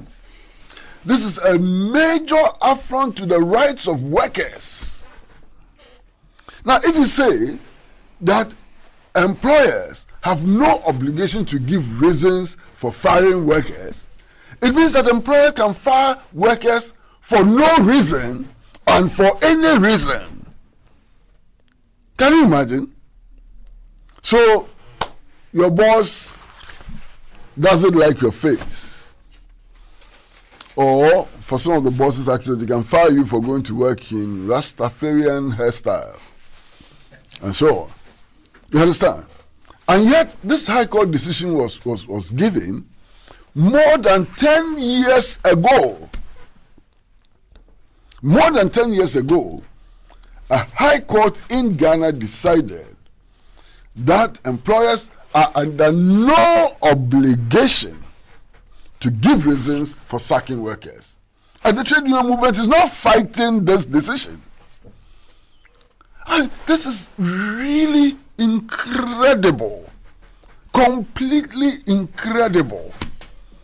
I can't understand it. Major affront to the rights of workers. And the movement itself is not doing anything about it. Now, the plight of Ghanaian workers is horrible. Really horrible. As we speak, there are Ghanaian workers whose monthly take-home pay is less than 300 Ghana cedis. Go around, ask domestic workers how much they are paid. Go and ask the domestic workers how much they are paid. Indeed, some workers are not even paid at all. I've only recently found out that for some of the workers who work in hotels and restaurants and so on, they are employed so that they can get tips, not salary. So they are not paid at all. They employ you to work in a bar so that patrons will give you tips, not salary, not a wage, and so on. I mean, this is most disgusting and worrisome. Now, just before you jump to the conclusion that this situation persists because employers are wicked and so on, I think we should spare a moment and look at the state of the national economy. And I like to dwell, first and foremost, on the conditions in Radio Gold. I like to dwell on the conditions in Radio Gold for good reason. Look, if you put all the revenues of Radio Gold together, I'm quite sure that you cannot pay for 40% of the running cost of the station. I mean, Sana, you work here. I'm an outsider. You understand? If you put all the revenues together. Now, why is that so? That is so because businesses are not in a position to advertise. And radio stations and television stations and so on, their main source of revenue is advertising. When businesses are weak and are not in a position to advertise, you can't pay your workers. You understand? When you can't cover 30% of a running cost, how do you pay workers? And so on. And if you look around the media, and I've taken the trouble to look around the media, many working people in the media are either not paid for several months or are paid stipends which cannot even cater for the cost of their transportation, or they are not paid at all. That's the reality. It is because of the state of the national economy. Today, if you are looking for advertisers in the media, you are only going to count the mobile telephone companies, one, the traditional medicine people, the herbalists and so on, and 1, 2, 3, or 4 others. Well, the churches don't advertise as such, you understand? So, what are you left with? Now, if you look at radio stations, we have scores of radio stations and scores of television stations. Now, there's a new phenomenon also which is developing in the course of the media work and so on. And it's simply this. Indigenous companies which could have advertised, which appear to be doing well, have now decided that they are not going to pay other radio stations and so on to do the advertising for them. They are going for licenses themselves to operate radio and television stations which advertise their products.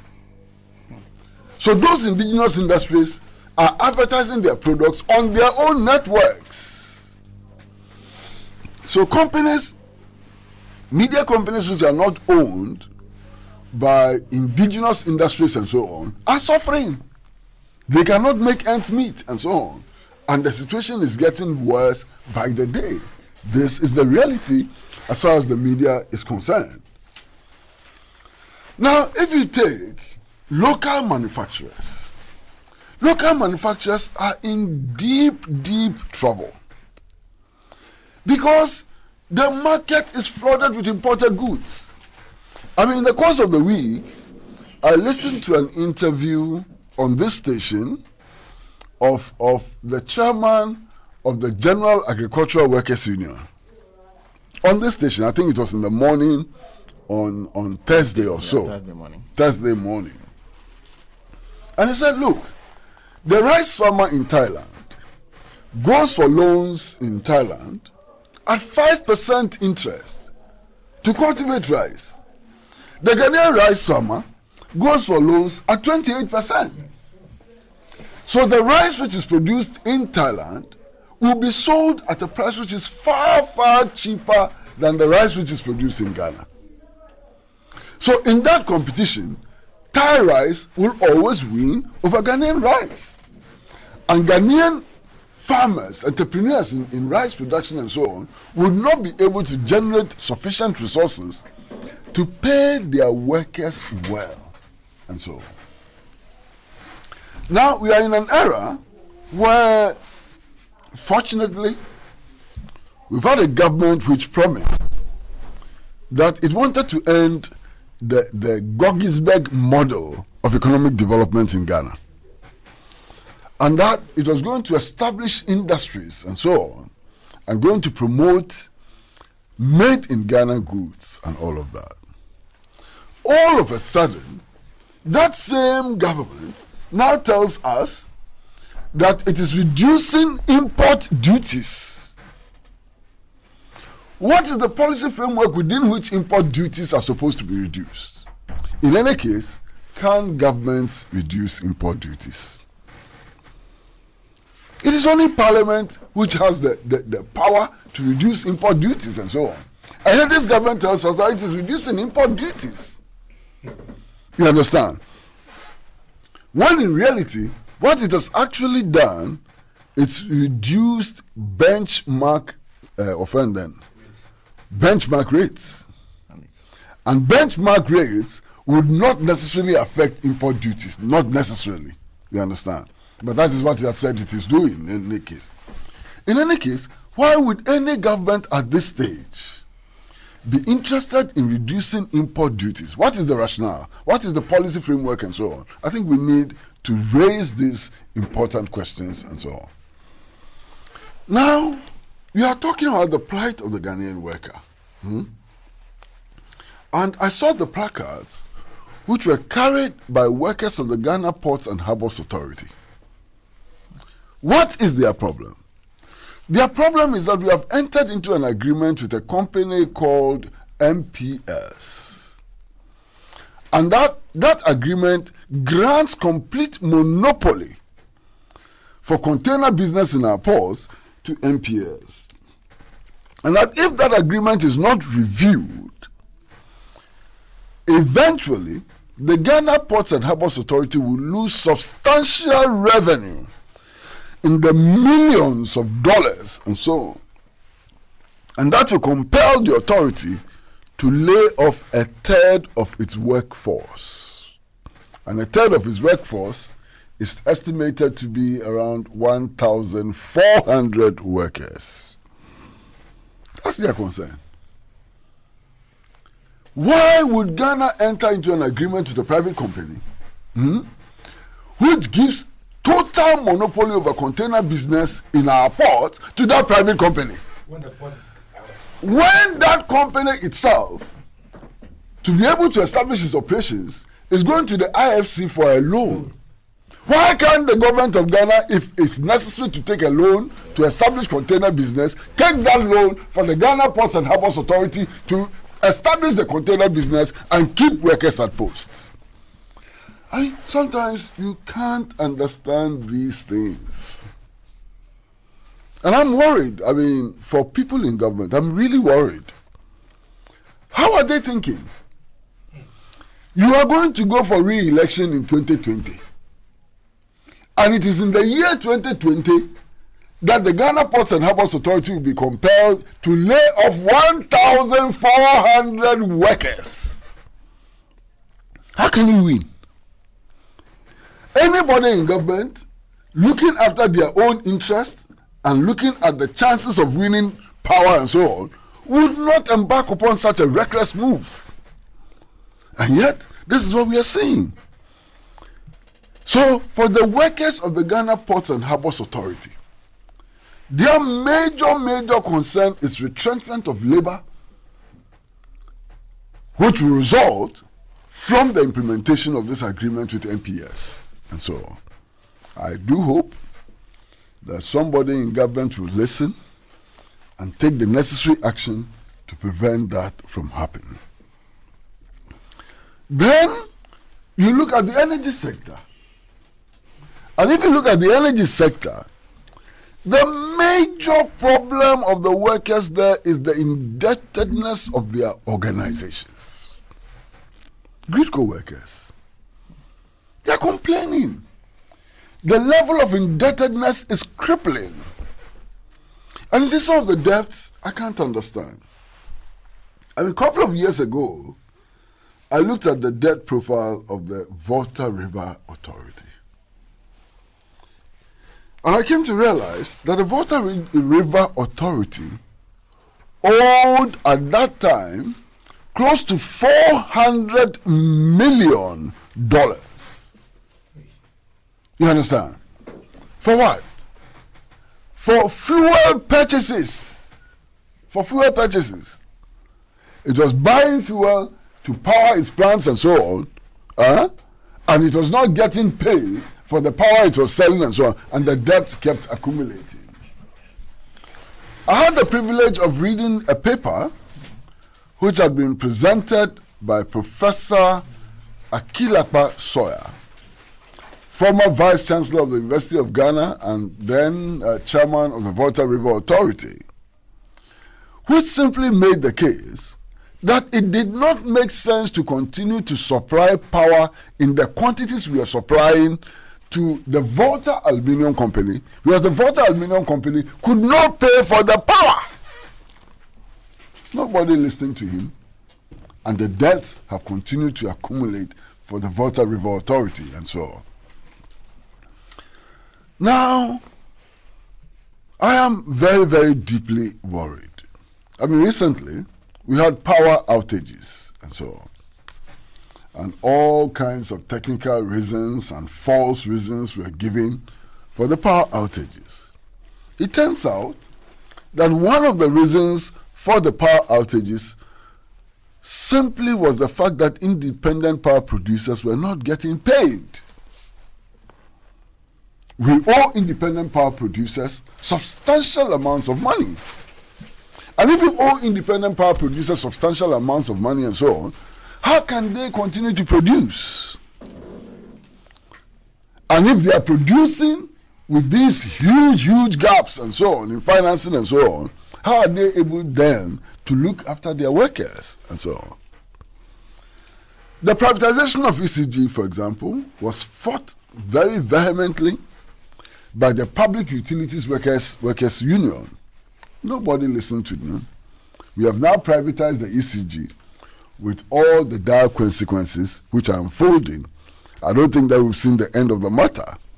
There are many other things that we are likely to see which will flow from the privatization of the ECG.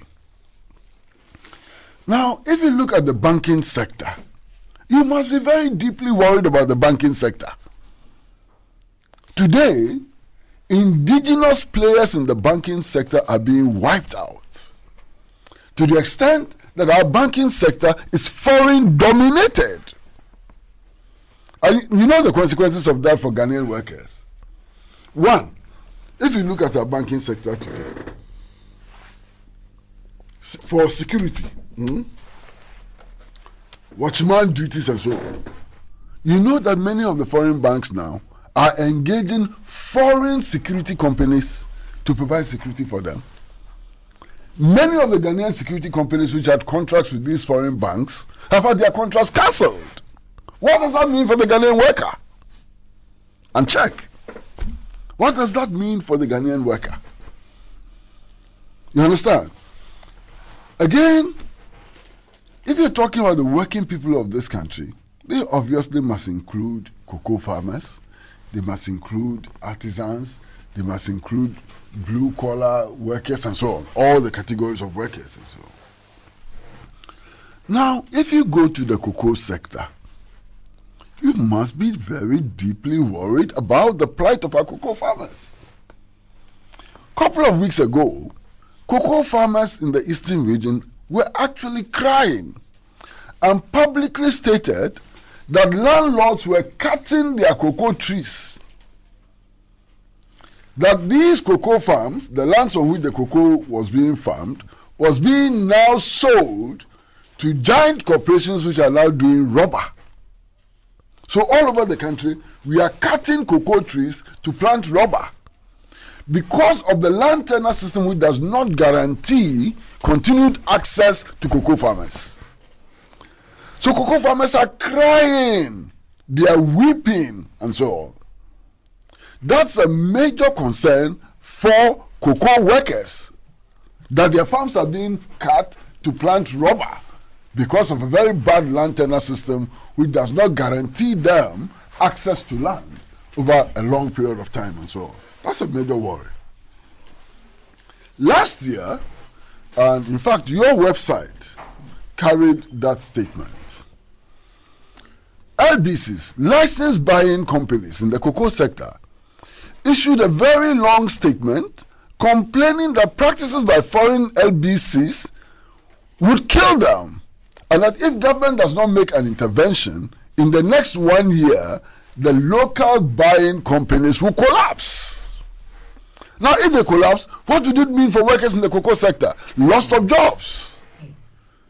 If they collapse, what would it mean for the country as a whole? The cocoa sector would also be dominated by foreign interests and so on. This is the reality of the cocoa sector. This is the reality. You understand? Now, the worst part is what has come to light over the last week about what the IMF is alleged to be telling the government. We are being told that the IMF is telling the government that the producer price of cocoa is too high and that it should be reduced. Sana, when I first read this, I was so shocked. Listen, this is a government which has come to tell us that it has opted out of the IMF arrangement because it no longer wants to take dictation from the IMF and so on. So if it is true that the government has opted out of the IMF for the simple reason that it does not want dictation from the IMF and so on, how come that the IMF is telling them what producer price of cocoa to pay? Are we still in the IMF program? What locus does the IMF have when we have opted out of the program to be telling us what price to pay for cocoa and so on? But this is a funny country.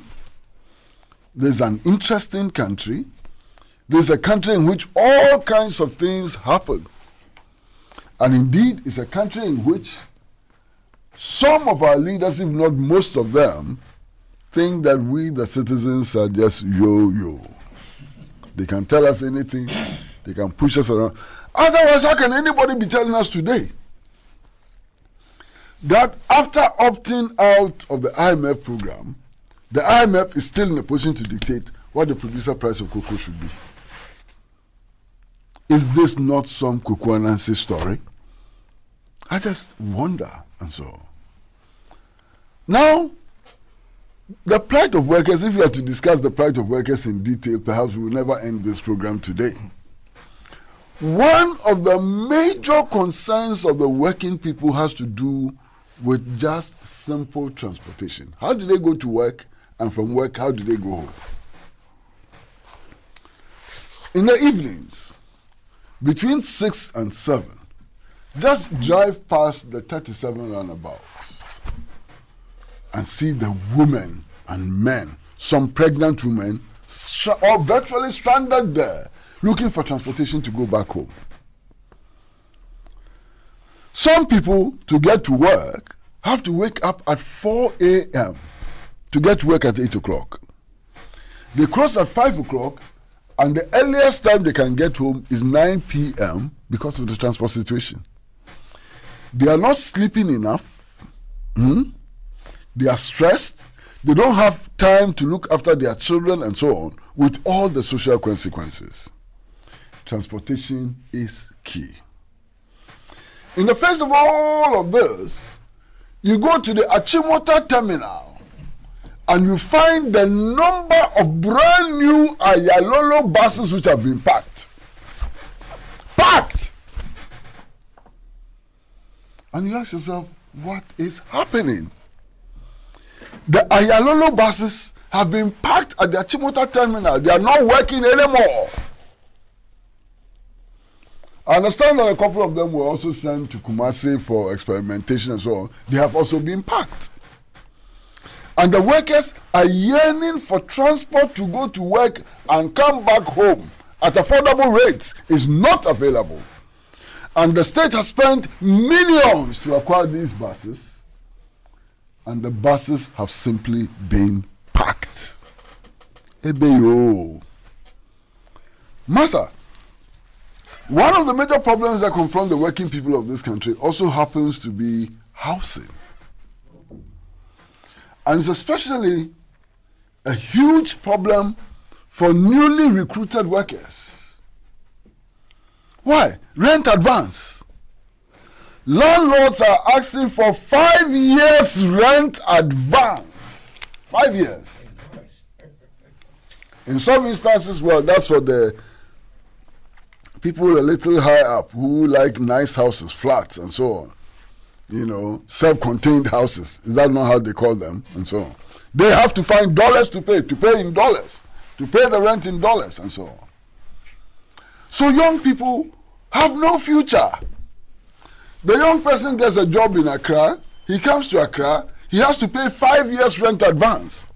He doesn't have 5 years rent advance, so he goes to borrow, usually from loans and savings companies which have atrocious interest rates. So for the 5 years, he is simply using his salary to pay for loans that he has acquired to be able to get a 1-bedroom somewhere. 5 years. When the 5 years is over, in fact, you are lucky if your landlord will wait for the 5 years to be over. For most workers, in the middle, the landlord comes and says, well, he has some financial problem. So, yes, he took 5 years advance from you, but he has to increase the rent. And then you have to go and look for more money to come and pay.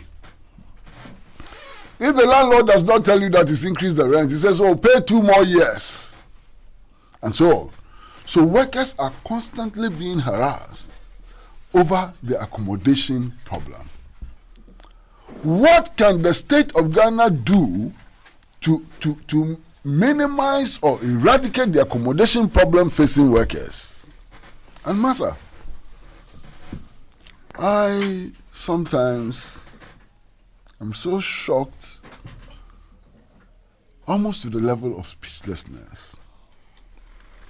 And one of these days I was driving to Aflao, driving from Accra to Aflao.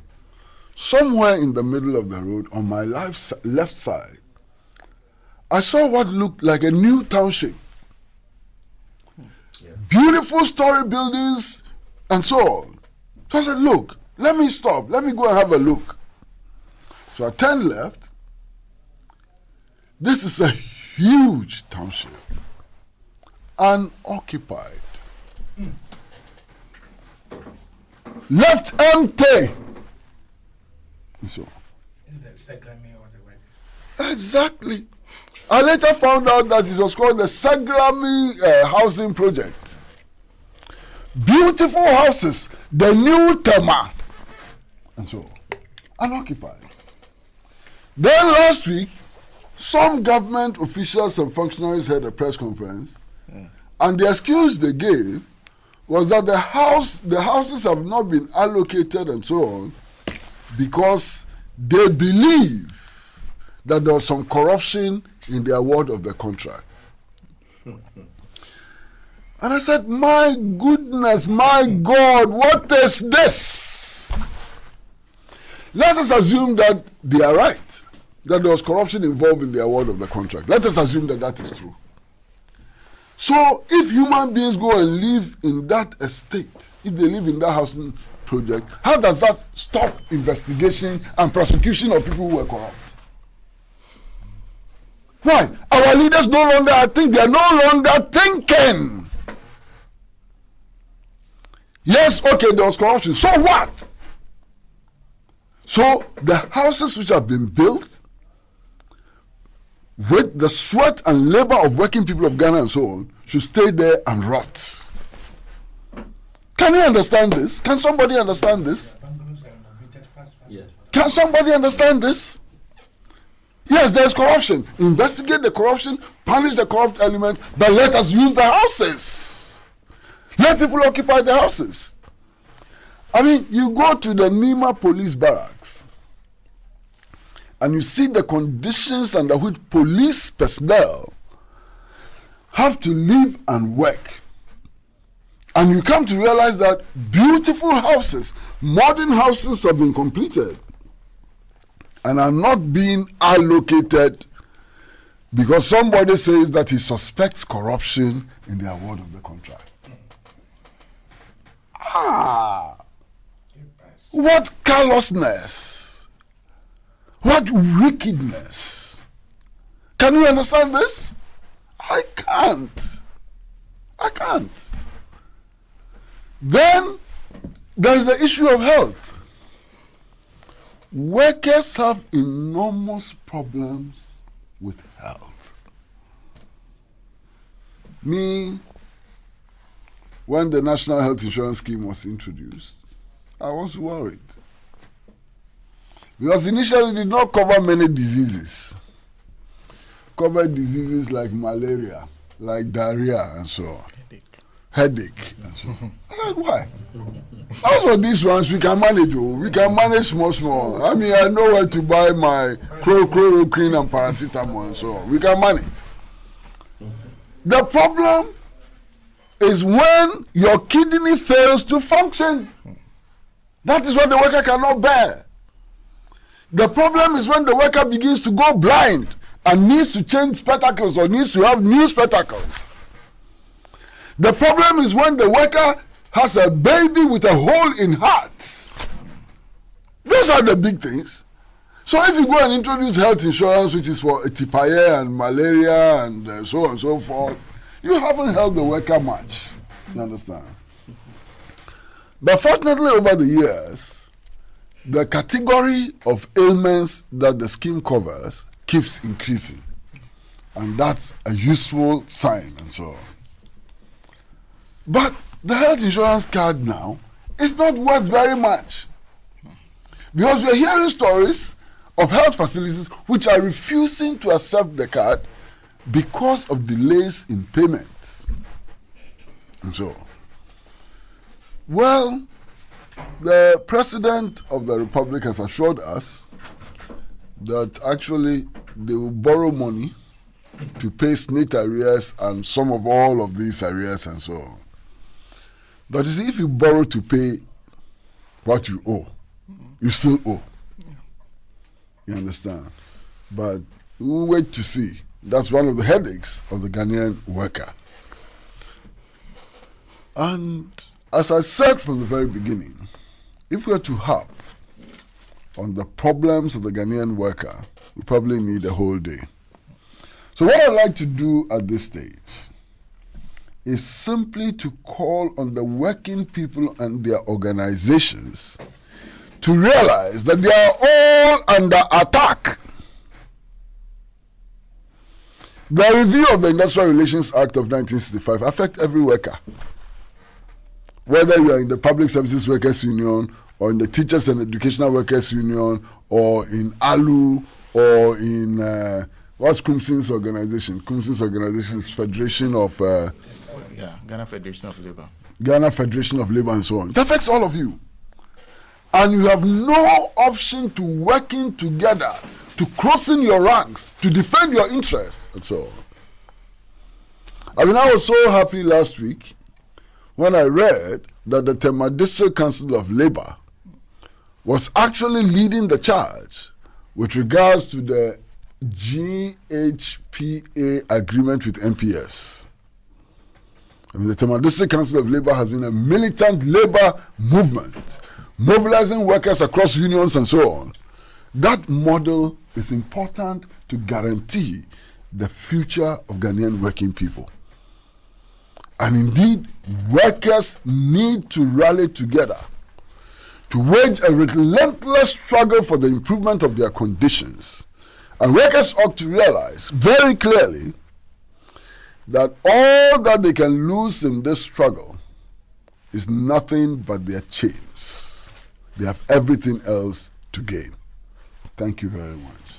Thank you very much, Mr. Pratt. And before I read your messages, just a reminder that one of the sponsors of the program is Franco Trading Enterprise. And one of the things they are offering you is that you have the opportunity to buy from their online platforms, www.francotrading.com or www.francophones.com. Buy using either of those websites, or you can download the Franco Trading app from Google Play and use it. When you use those platforms to buy anything from their shops, mobile phones, accessories, laptop, printers, TVs, they will give you a 30% discount. In addition, if you're within Accra, they'll deliver it to you for free of charge. If you want any details, just call them to 0302 225 651 or 0546 133 188. Let me read a couple of messages from the PAB MCGH platform. Baba Musa, well, that's why his Chinese name.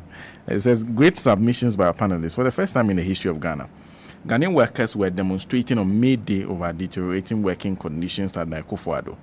Price of everything is going up. Bread bakers in Tamale have announced 1 Ghana cedi increment on all sizes of bread. A month ago, Kumasi bakers equally announced increments in bread prices. The world celebrated World Press Freedom yesterday, and the question to ask is what the state of press freedom in Ghana today under Akufo-Addo's government. Nana Akufo-Addo and his MPP have always boasted about the repeal of the criminal libel law and touted themselves as the doyens of democracy. Today, press freedom and general free speech is virtually non-existent in Ghana. Ghana's ranking on press freedom: 2018, Africa first, world 23rd. 2019, Africa 3rd, world 27th. Everything is in reverse gear. Thank you, Baba Musa. Have faith. Okay, so he is Owusu, sends this from Gomwa, Pinanko, and says, I'm one of the dire listeners of Radio Go since its commencement in the 90s. I listen to all programs from morning to midnight, and in fact, my radio is always glued to the station, but the program is losing its credibility and values. That is Alhaji and Alhaji. You used to start the program at exactly 8 a.m. to 12 p.m. and even allow people to call in to share their views on topic discussed. I'll be sad if a program like this loses its values and allow some to call talk shows without credibility to take over the airways. Please and please, management of Radio Gold and all the stakeholders, do something about it before it gets out of hand. Well, William Amenyu says, Senator Mr. Pratt is very intelligent and knowledgeable as it relates to socio-economic issues. But I know what program Mr. Pratt studied at the universities. I wish him long life and good health. Mr. Pratt, you are so honest. William sends that from Illinois in the USA. Well, a couple more messages on that platform. Well, let me come to our WhatsApp platform. The number is 0233995905. And this one from Kweku says, it looks as if government is diverting all state institutions to private companies, for example, ECG, container activities at the port and many others, just to mention a few. Jojo Interface says, hi, comrades. Under Akufo-Addo, and anytime you hear the name Ghana in the news, it's about something bad. Just last week, Ghana was in the news as the fastest depleting vegetation in Africa. Akufo-Addo claims he has banned galamsey, but a lot of foreigners are in the forest doing galamsey and the heavy security of the military by Akufo-Addo. If Ghana knows where the destiny of this nation has been sent to by Akufo-Addo, we will start chasing him. Stephen in Kwabenya says, Nana no longer talks about people wanting to tag his government with corruption, and that will not happen. But what do we see or hear? Corruption smelling all over him and his cohorts with no more clearance. What a shame. But still holding to Owusu Bempah's horn, continue to expose corruption all over Nanado. The horn is misleading you because God's anger is on your reign. And it will come to an end in 2020. Philip Abusa from Lejokuku says, Akufo-Addo, IGP, and all other pensioners still working are cheating the graduates unemployed. They take salaries, allowances, per diems, and still take their pensions because technically they are on retirement. Thank you. Mike in Tamale says, Ghanaian worker is not lazy at all. It's the challenges we go through.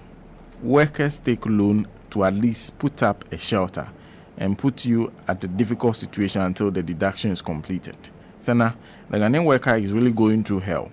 Nobody looks for a job and decides not to work. Our salary cannot take us for the month. The Ghanaian worker is always in financial challenges. Good morning. Good morning to you too, Mike. And this one, Baba from Begro Fantiakwa says, good morning, Sana.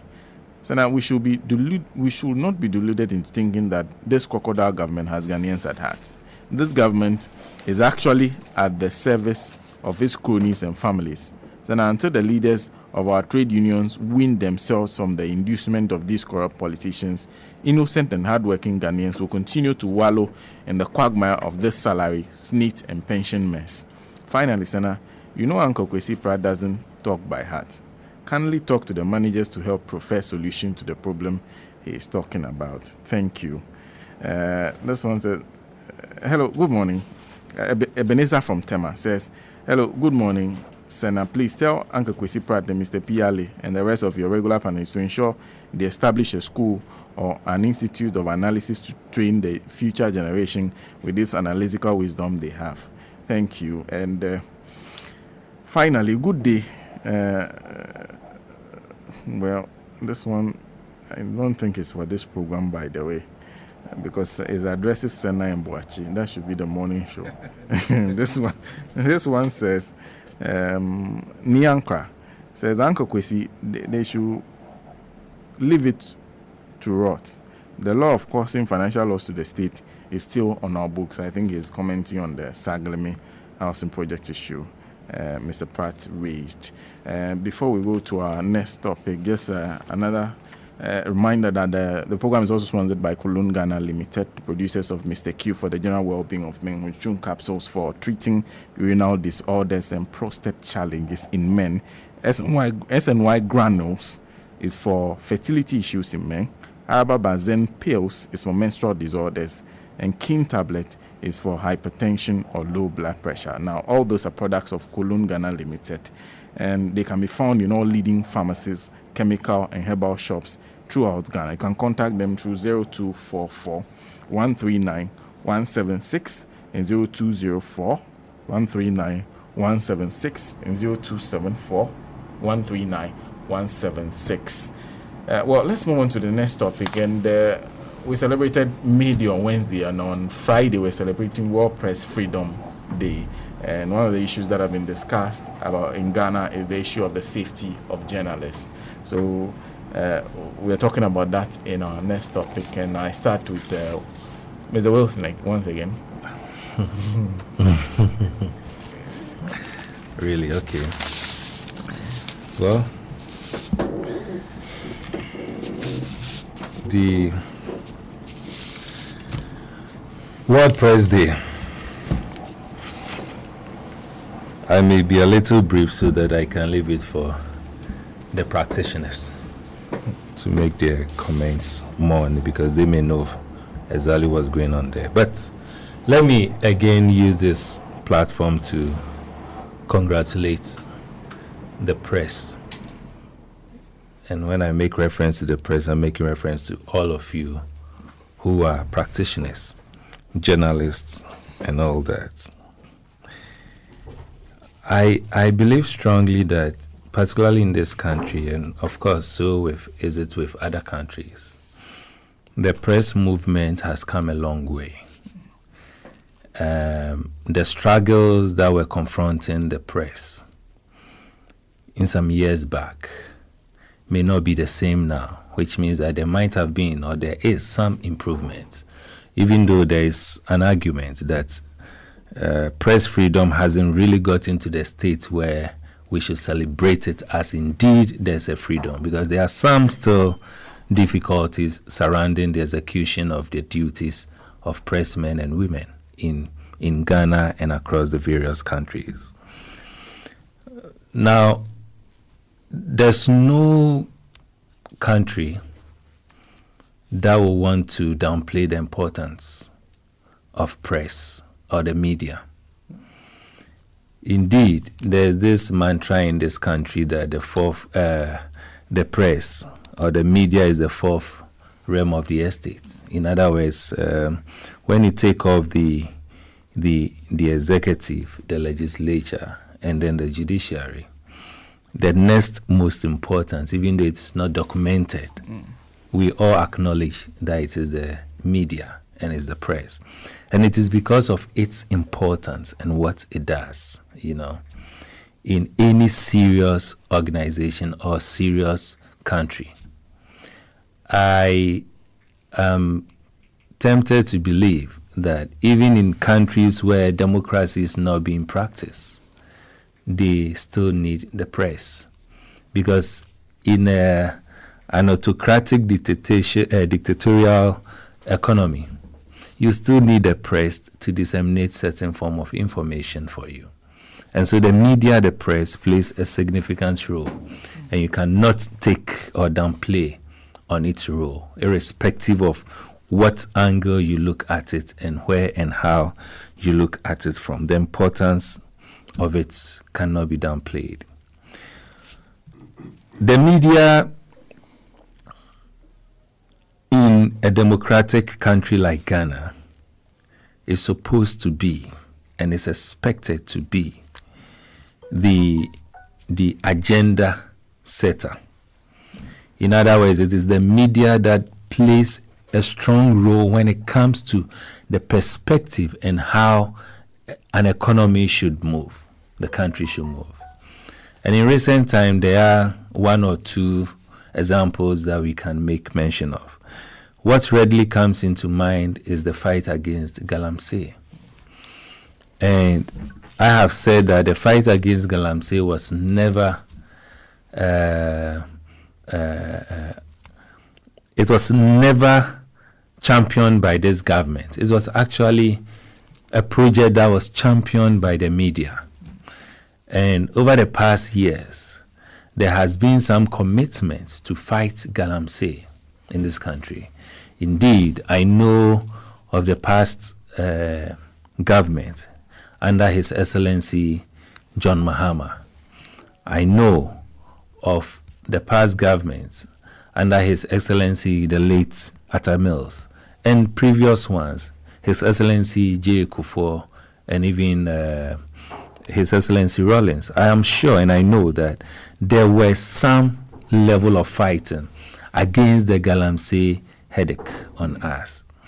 But, Senator, I will want to state that when the media decided to take it up, the approach seemed to be a bit different now. And so, not only the Galamsey, but there are some one or two other things affecting this nation that the media decided to champion and take it up. And after taking it up, you realize that the approach seems to be a bit different. And so the media plays this significant and strong role. Recently, with this unfortunate happenings in Western region where kids were kidnapped or purported to be kidnapped, when some media houses decided to take it up, you realize that the approach by state institutions are a bit different from if they had not taken it up, And so the media, by all standard, if they are doing what they really need to do and they are having that freedom, then it is clear that we will accelerate our development as a nation. Unfortunately,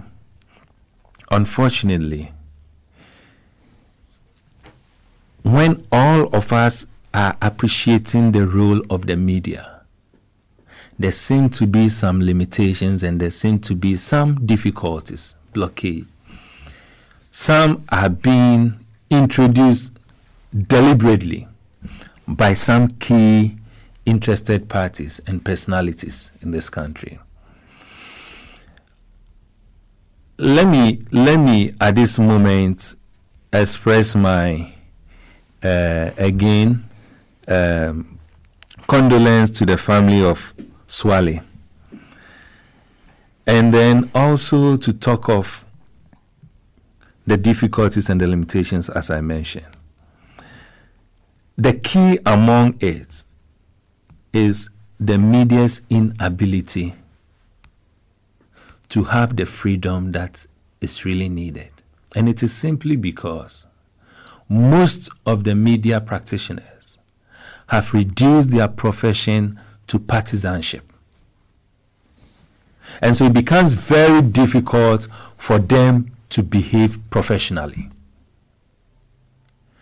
Partisanship, where they are boldly pursuing partisan interests and interests of politicians and individuals in political offices, other than doing what they really need to do as practitioners, professional practitioners. And so the very moment they engage themselves or they put themselves at that stage, it becomes very difficult for us to really see and enjoy the true working of a professional journalist. You may not really unnecessarily want to fault them for towing that lane, because the media houses that are supposed to be employing them, most of the media houses are media houses that have been established for a partisan purpose, or they've been established by politicians, and those politicians give directions and directives as to how things to go. So individuals, they complete school and they need a job to practice as journalists. And those institutions or organizations that will employ them, for them to have an environment where they can execute professionalism, are just a handful, and those places may be choked. So the only avenue left will be avenue given to them by institutions and organizations and media houses that are owned by politicians and political individuals. And so when they get into it, they are forced to go on a particular tangent. And that makes it very, very, very difficult for us to really enjoy and to see what exactly is happening or what we are really supposed to enjoy. The other thing, which is a limitation, is also that which has to do with the conditions and the well-being of these journalists and the practitioners. And that limits them from truly operating freely as they want to or they should do. I have a number of media friends. I have a number of journalists friends and individuals who are practicing in the media fraternity. And look, if you have an interaction with most of them and they tell you their conditions of service, it is just so terrible. So terrible. And so this also creates an avenue for journalists not to truly operate freely and professionally as they ought to or they should. There are media houses and media friends. There are news that you need to give to them. And they are requesting. They are not looking at the substance of the news. They are not looking at the substance of the information, whether it's going to help the state or it's going to help the society or not. They are not. They are rather requesting for an amount of money before they can publish the story for you, as though the story is going to benefit you personally. But as I said, that you can't blame so much. It is simply because of the limitations and that we have here. You know, it's because of the limitations. So when we are celebrating freedom and we have key limitations such as this, it becomes difficult for us to truly have that freedom. But worst of it is the intimidation that seems to be moving speedily into the media fraternity. There are individuals, despite all these limitations, who have purported that they are going to exhibit professionalism. But the difficulty is the very moment they decide that this is what we are going to do, irrespective of the difficulties and the limitations that confront us, you will deliberately see, or you will see individuals who are holding influential positions deliberately frustrating and intimidating these persons. Just some days back, the issue of Bukhari came into the news.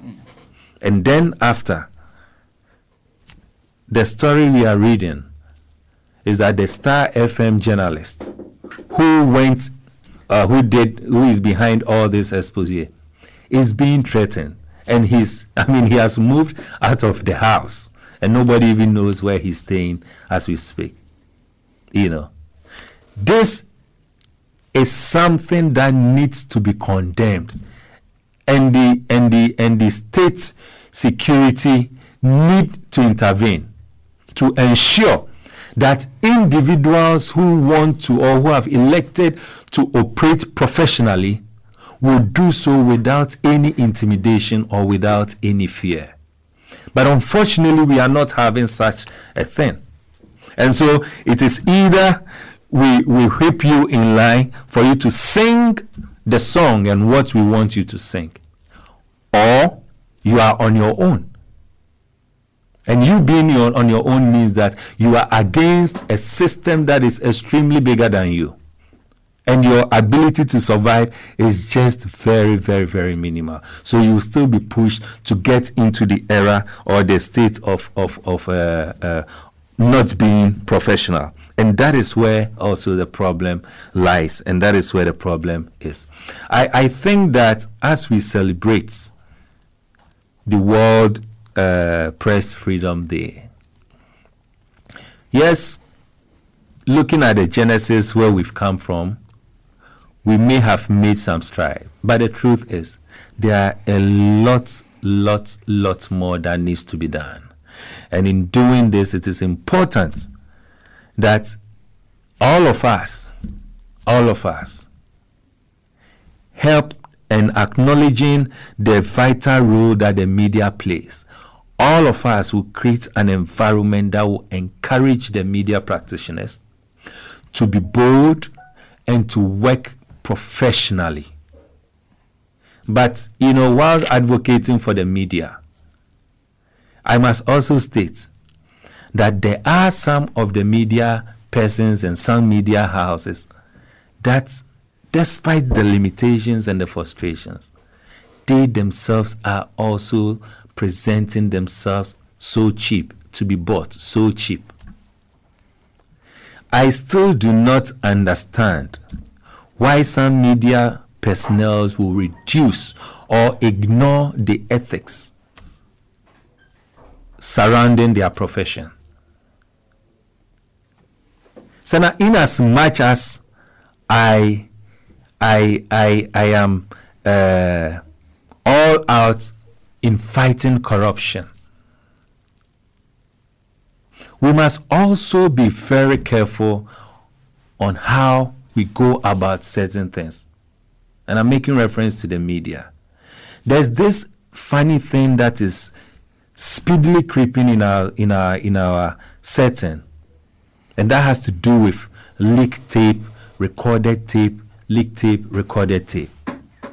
When individuals are having friendly conversation and they think they're having friendly conversation, the media person at the other side will record and will use it to blackmail you. And I think that, yes, the media, we are advocating and we are championing for a total freedom. There are a lot of things that are happening to the media practitioners that are condemnable, and we need to condemn it in totality. The media doesn't need to be afraid in executing its duties as is expected, because they are indeed the backbone. And as I indicated earlier on, if we allow them the absolute room, they are the standard. They are those that will set the agenda for us. And when the media sets agenda, it puts all of us on our toes.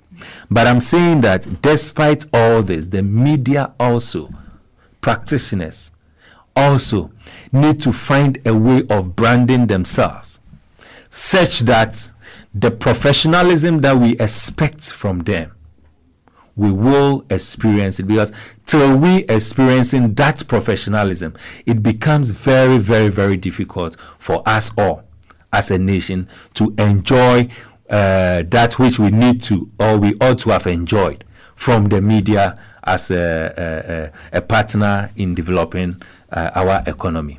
But finally, Senna, I want to encourage your associations like the, how do you call it, the Ghana Journalists Association, GJA, and other similar associations that you may have, to find a way of amplifying your members.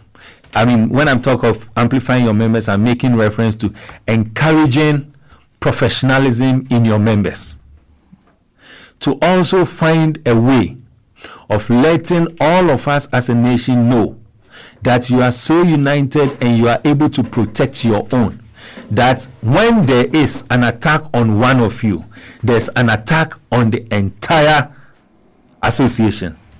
To date, I am not really sure what tangible thing your association has done in line with the death of Swale.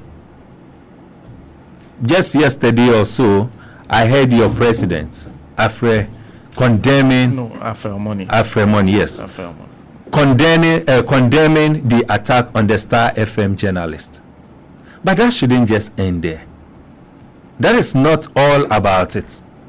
And so the GJA, your association, your mother association, must also find a way of communicating not just to your membership, but also to the entire nation, that when one person is attacked, the entire association is attacked. You should find a way of protecting your members, and in protecting them, also find a way of whipping in them that sense of professionalism and that sense of non-partisanship as they execute their duties as professional journalists. Thank you. Thank you, Mr. Wilson. Just two messages before I come to Ambassador Pee-Yalley. This one says, I salute you, Mr. Host, your team and the panelists. Admittedly, one of the major functions of a journalist is to serve as a referee in every competitive competition, and therefore journalists play a vital role in society. It is very unfortunate that of late some indisciplined elements brutalizing journalists here and there. It is unacceptable. It is an unacceptable fact that to find a lasting solution to every problem, one must establish the cause. In celebrating this World Press Freedom Day, I heard almost all stakeholders condemning the brutalization of journalists by refusing to advise those journalists putting on political goggles to put them off, as that might be a contributing fact for the brutalization. Fight to the roots and not the surface. From Philip Adika, also known as Odasani in Italy. And Robert Jr. at Mile 7 says, good morning to you in the studio and your cherished panelists. Listeners, Senna, as our Uncle Kwesi rightly indicated, assuming without admitting that a hullabaloo about the Saglami housing project is true, would the structures be pulled down and new ones erected? How come this government is so callous? Ambassador Pee-Yalley. That's a question. Senna, on the front page of Daily Guide is the picture of Sally Fumasi, also known as Mugabe. And the caption to that story is, Mugabe's case take shape. And since this matter is before the court, I will not want to go into the details. But it's important for all journalists to know that their right of existence is based on solidarity, and that the essence of the World Press Freedom Day is in itself for this solidarity, that touch one journalist, you touch all.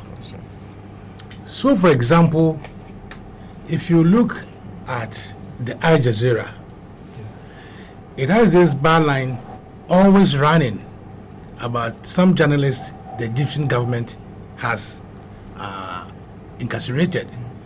And they are fighting so hard that the Egyptian government is losing a lot of international credibility. But unfortunately in Ghana, it's like, if it's about Kwesi Pratt, then some Pee-Yalley should be happy. Is that what the word Press Day stands for?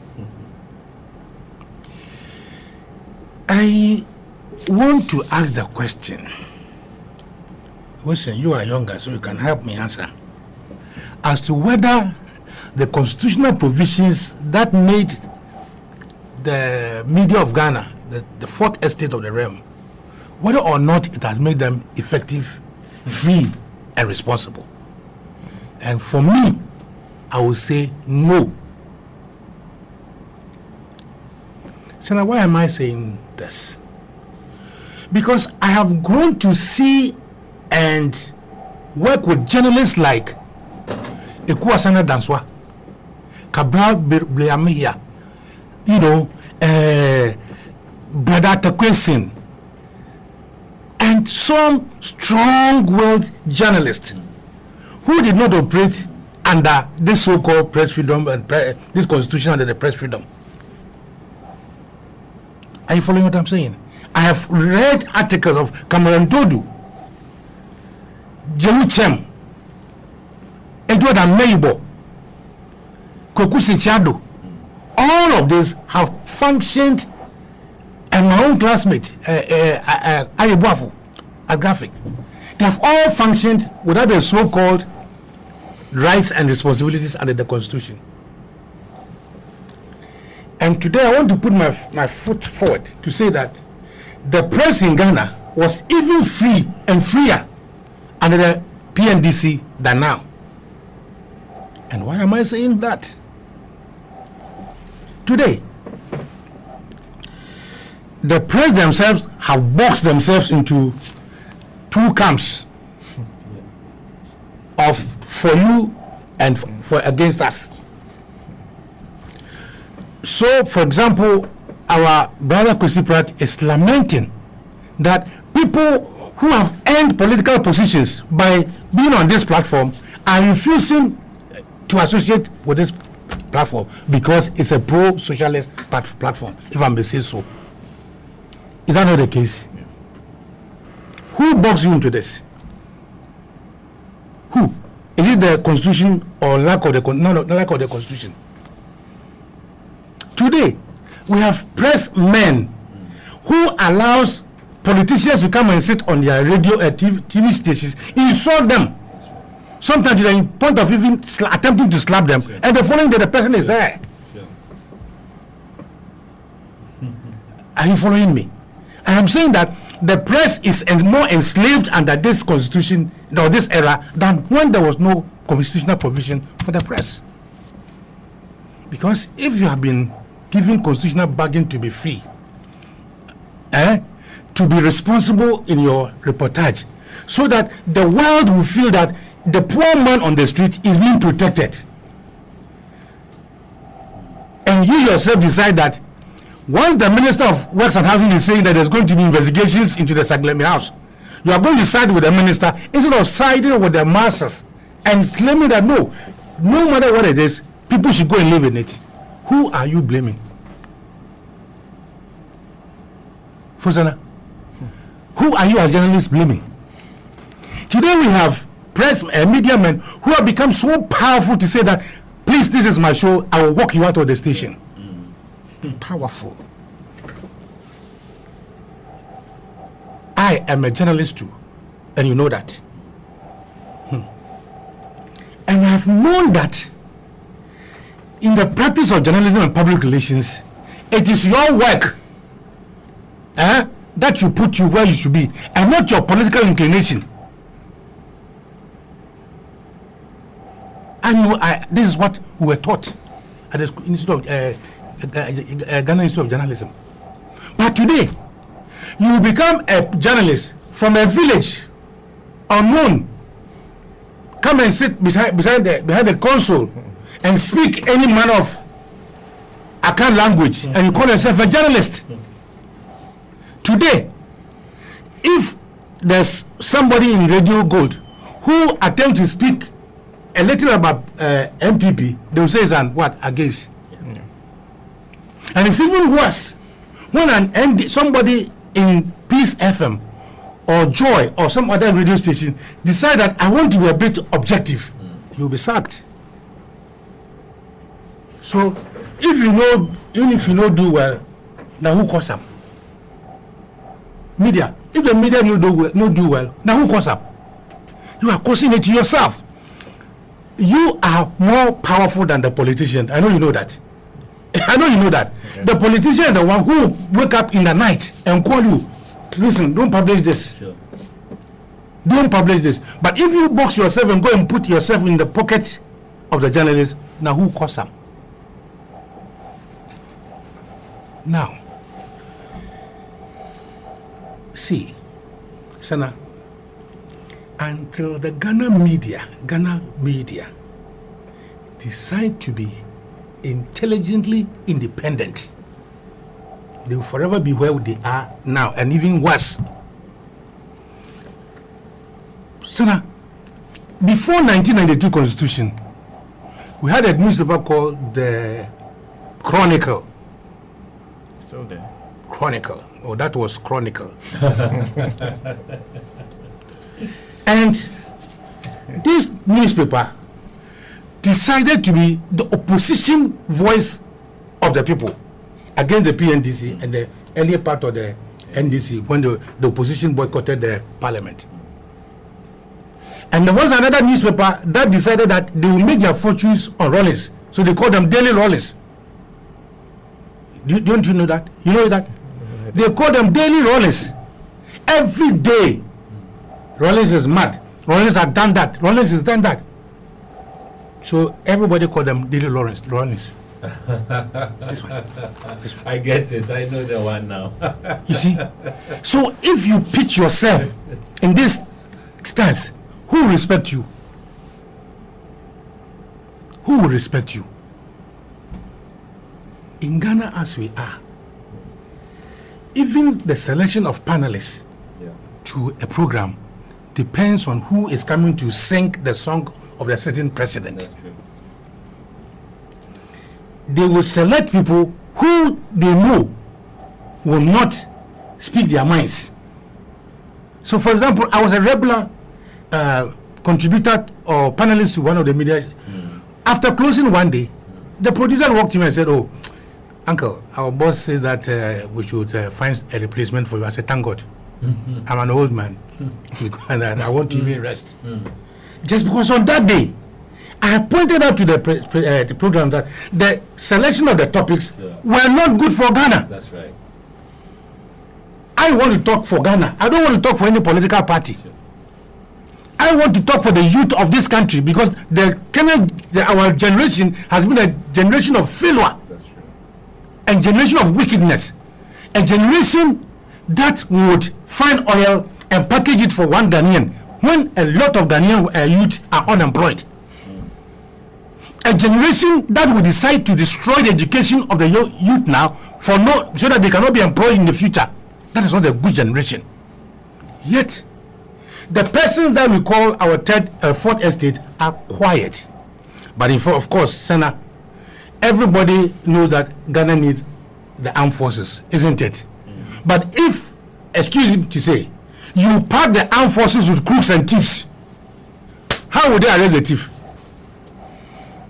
How would they arrest the thief? So if our journalists are the people to defend us, protect us, and they themselves are the people who are unleashing media tyranny on our people, how would the country survive? Sometimes you read news and the newspapers will forget that the issue they have written about the person, even if he's their own member, would affect him and his family. They don't mind just for political exigencies. Kwesi, I don't remind you of your pain. Kwesi Pratt sitting here. Kwesi Pratt, his own friend, connive to say that he has been given bribe. But for the credibility of this man sitting here and the belief Ghanaians had in him, he would have lost it forever. It's the same journalist. So, apart from infringing such hatred onto the society, division into the society, they themselves are also undermining themselves. That's the media weaknesses that we have. So now, if you do a content analysis of the programs of the media, you hardly see any difference. This morning we are doing Alhaji And Alhaji. News file, the same style, isn't it? City FM, the same style. Whatever, the same style. No innovation. No innovation in programming.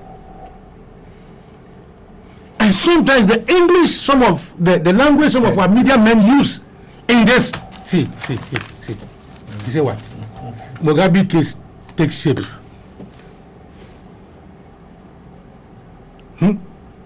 Boss, sometimes the content of the quality of the reportage is so horrible that you don't know whether the people have been trained or not. Never mind, some people are saying that journalism is the only profession you can practice without training or being a profession.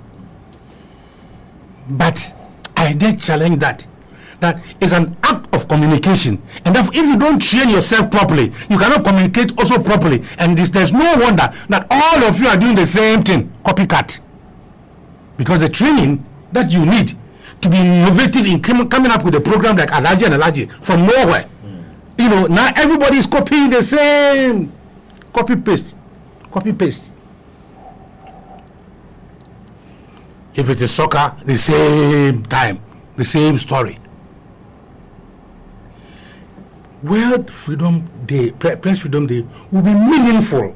When Ghanaians no longer make politics the subject matter of discussion for 4 years. From election to election, it's all about politics. Do a content analysis and see, look at the development programs, the reportage on that. Do it and see whether they are reporting about the plight of fishermen in my constituency, whether they are doing anything about the health of women. It's all about politics. Is that what we have given the freedom for them to do? They insult people, castigate people, malign people without due recourse to the fact that they are hurting people's feelings just because you have to sing their master's voice. Do you know that gramophone? Do you know that gramophone called his master's voice? Willie, do you know that? See, sing your master's voice. That is not journalism. Okay. Trump calls it dishonest journalism. I don't like Trump, but I want to believe that that one day he has a point. He got it. Yeah. You see, I will give it to Kwesi Pratt. Yeah, but sir, this program, I have been receiving messages on that. I think if it's not too much, get a team, maybe Kwesi Pratt and a few, to come and sit down, because many people listen to it outside this country. And for me, you know, I had to come from Takoradi by plane this morning. You know, 2 other stations had called me and said, no, I'll be loyal to the station that had listened to my voice up to this time. All those who have been regular panelists have created some kind of audience in communication. You need to create some audience. So when people Kwesi Pratt is speaking today, they want to listen to you. You know, if it's Wilson, if it's Sam Pee-Yalley, if it's Nino Dorina, why are people still calling Dr. Tonyedu? Yeah. So the program content, the topic you select, and the people you bring on your station. Today it is this one, another one is this day. So like football, I want to go to Sekendi Stadium to go and watch my level wise and their players. I want to go to Accra Sports Stadium to go and look at my Accra folk, the players that I know. Consistency is also very important. The new people that come brings on some additions, but it will take time for them to generate their audience. But we are in a transitional period, you know, where there's too many competition for audience. So That's a free advice to you. Thank you very much. Thank you, Ambassador. Mr. Pratt. How about you, sir?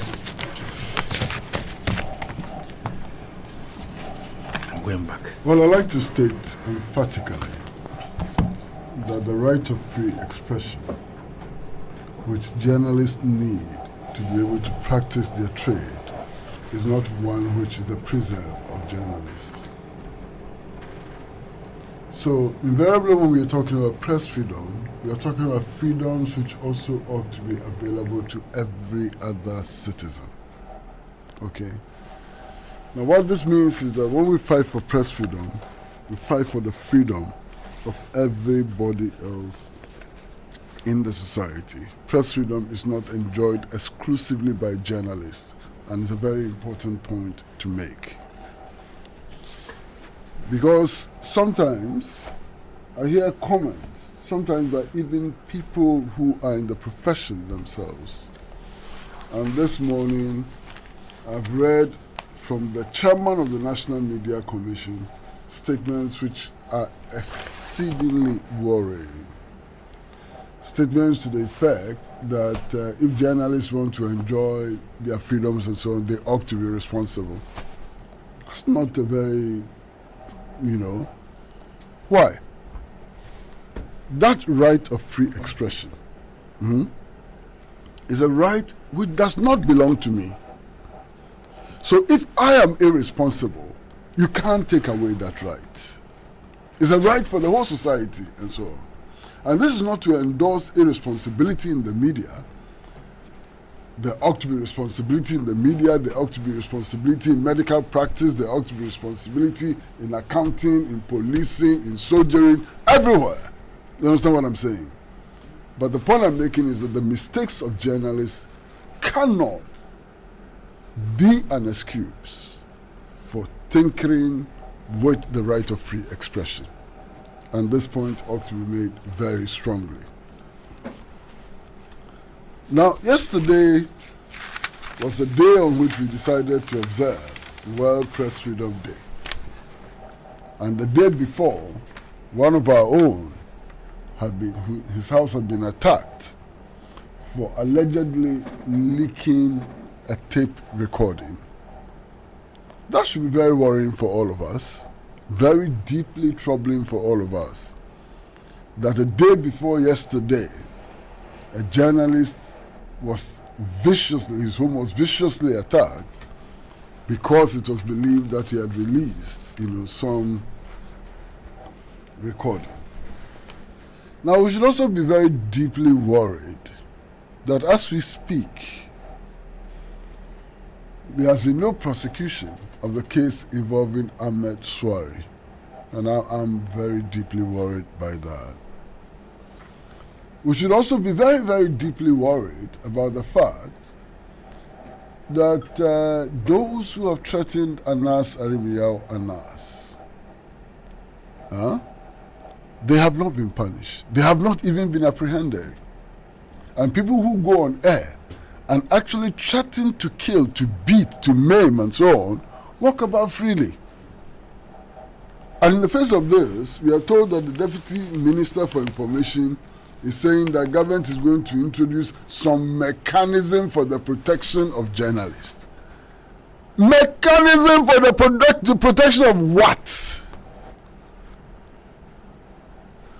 Do you need a mechanism for the protection of journalists to deal with persons who sit on radio and television and threaten the lives of journalists and so on? You don't need any mechanism. This is a ruse. This is a Kokwanansi story. We should not be interested in these useless promises. Mechanism for the protection of journalists. I'm quite sure that Anas is spending some considerable resources to protect himself. And so, you understand?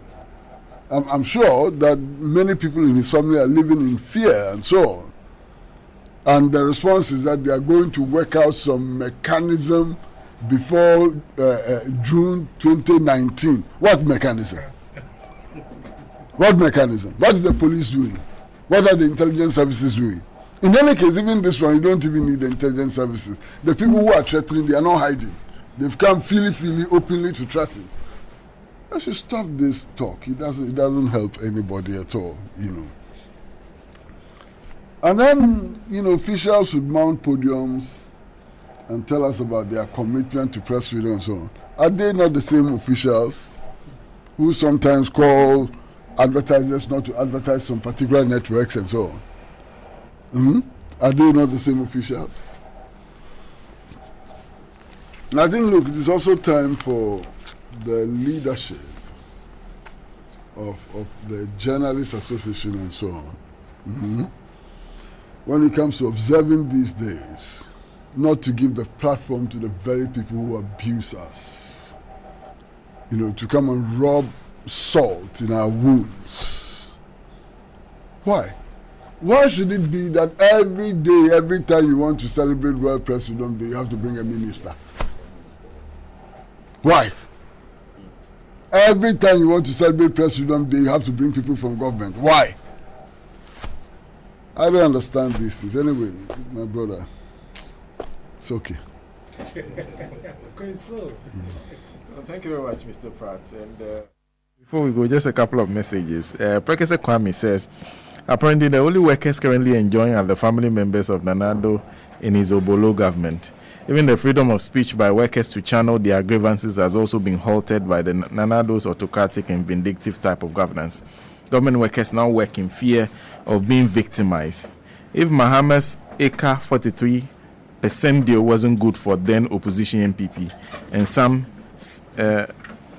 think tanks who are, but there's nothing to criticize him, then it is either the schools in Ghana teach the proper use of human brain to know Nanado's 18% agreement is useless, or same people just passed through the school and the school didn't pass through them. And also a message coming from Koblavi of Pokwasi Benghazi says that there are so many problems with the registration for the Ghana cars, such as loss of many names of people, hometowns. Example, Echiavi in the Volta region is not in the list, and many other names of some towns. So in this case, how are they going to do proper registration? What MPP government is doing to Ghanaians is not fair. Once again, the program was sponsored by Cologne Ghana Limited, Franco Trading Enterprise, and of course, TT Brothers and Mobile Water. A big thank you to our sponsors. And a big thank you to Mr. Kwesi Pratt Jr., Managing Editor of the Inside newspaper, Sam Pee-Yalley, who is President of the NDC Professional Forum, and Emmanuel Wilson, who is Director of Communications of the PNC and convener for COIS. A big thank you for their insights. My name is Sam.